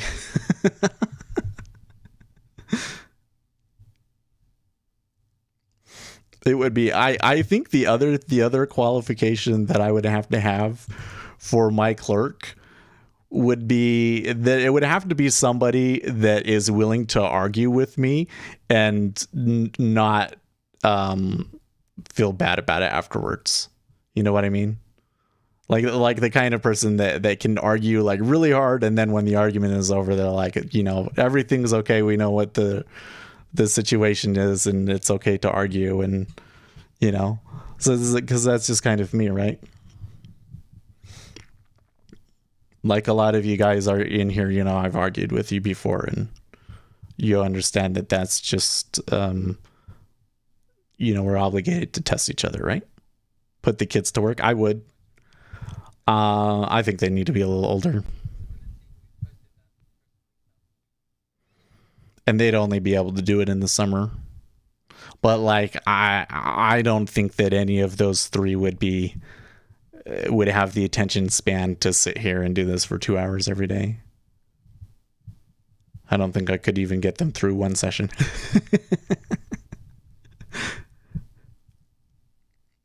Eric A just says, I legit didn't notice the Pokemon. That's so funny, man. Kids in China are solving nuclear weaponry. You should put the kids to work. I want to. Did you know that if you pay your kids, so like, I think I have to pay the minimum wage still, right? So and that's where it's like right now, minimum wage. I don't know if the channel would really be getting its value back through that right now. That's what I was like, you know, if I found a high school kid and that high school kid was really adding that much to the channel, and I think that they could if it was the right person, right? But anyways, you can pay your kids, and then the money that they make, they don't have to pay taxes on it because they don't make enough, and you don't pay taxes because you gave it to them, even though it's going to your kids. So there's actually like a tax deduction that you can get by putting your kids to work. No, I should just go and buy a snow cone hut. I think my wife's dream, she loves snow cones. I think her dream is to have a snow cone hut. And then we'll just, you know, force the kids to work in it. If you no. I'm not gonna be my kids. No.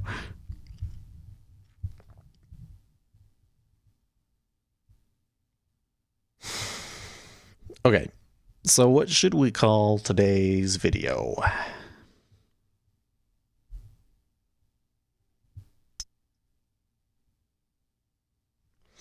I could do something about range-bound action. Could talk about how it was a rant about analyzing strategies. I need to go...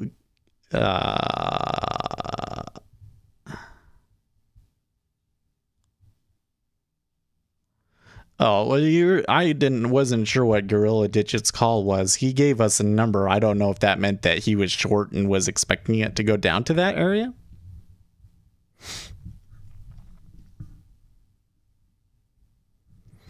That doesn't matter. On the other video, he left a comment about a video to watch. So I'm going to watch that video, and I'm going to see if I can pull something back testable about it. Because if there's somebody else is posting something and it's back testable, I want to post it. And I might even make a video on it, depending on what it looks like.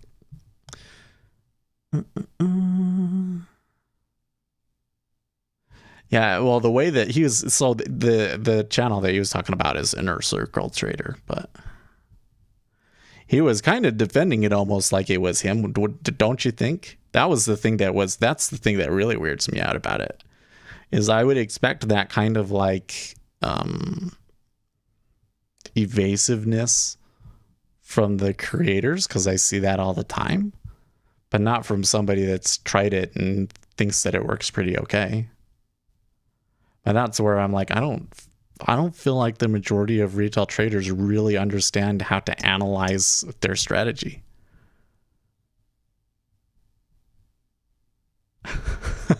Jeez. Jeez.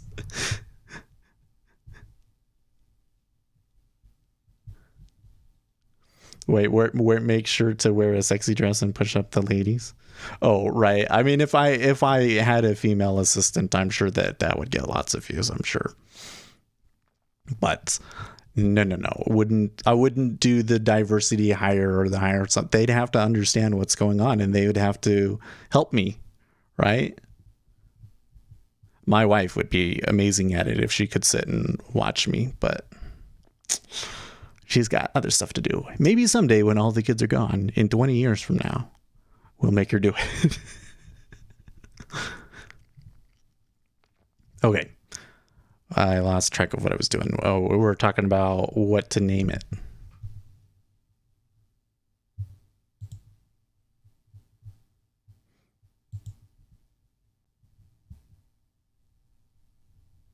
Oh, let me know how that 10-point stop is working. Yeah, but he wanted it to go to like 3405 or something. Like the place that he was looking for to go was a lot further away than that.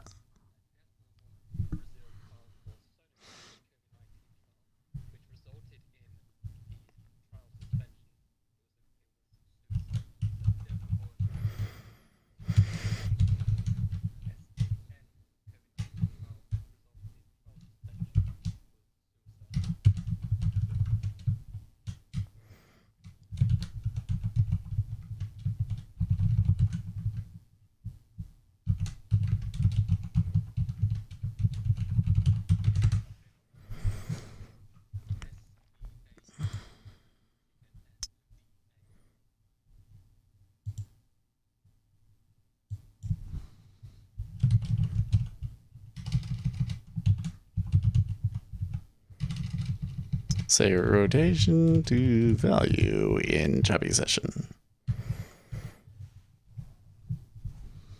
How about that?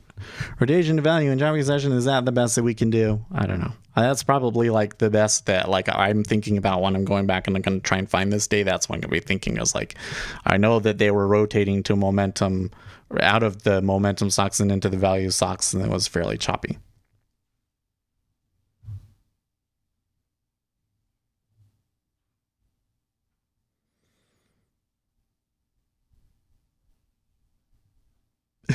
The spark is gone. He hasn't taken me out on a date in weeks. Oh my gosh.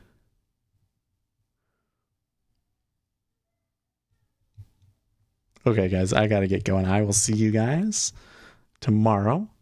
And in the meantime, stay profitable, friends.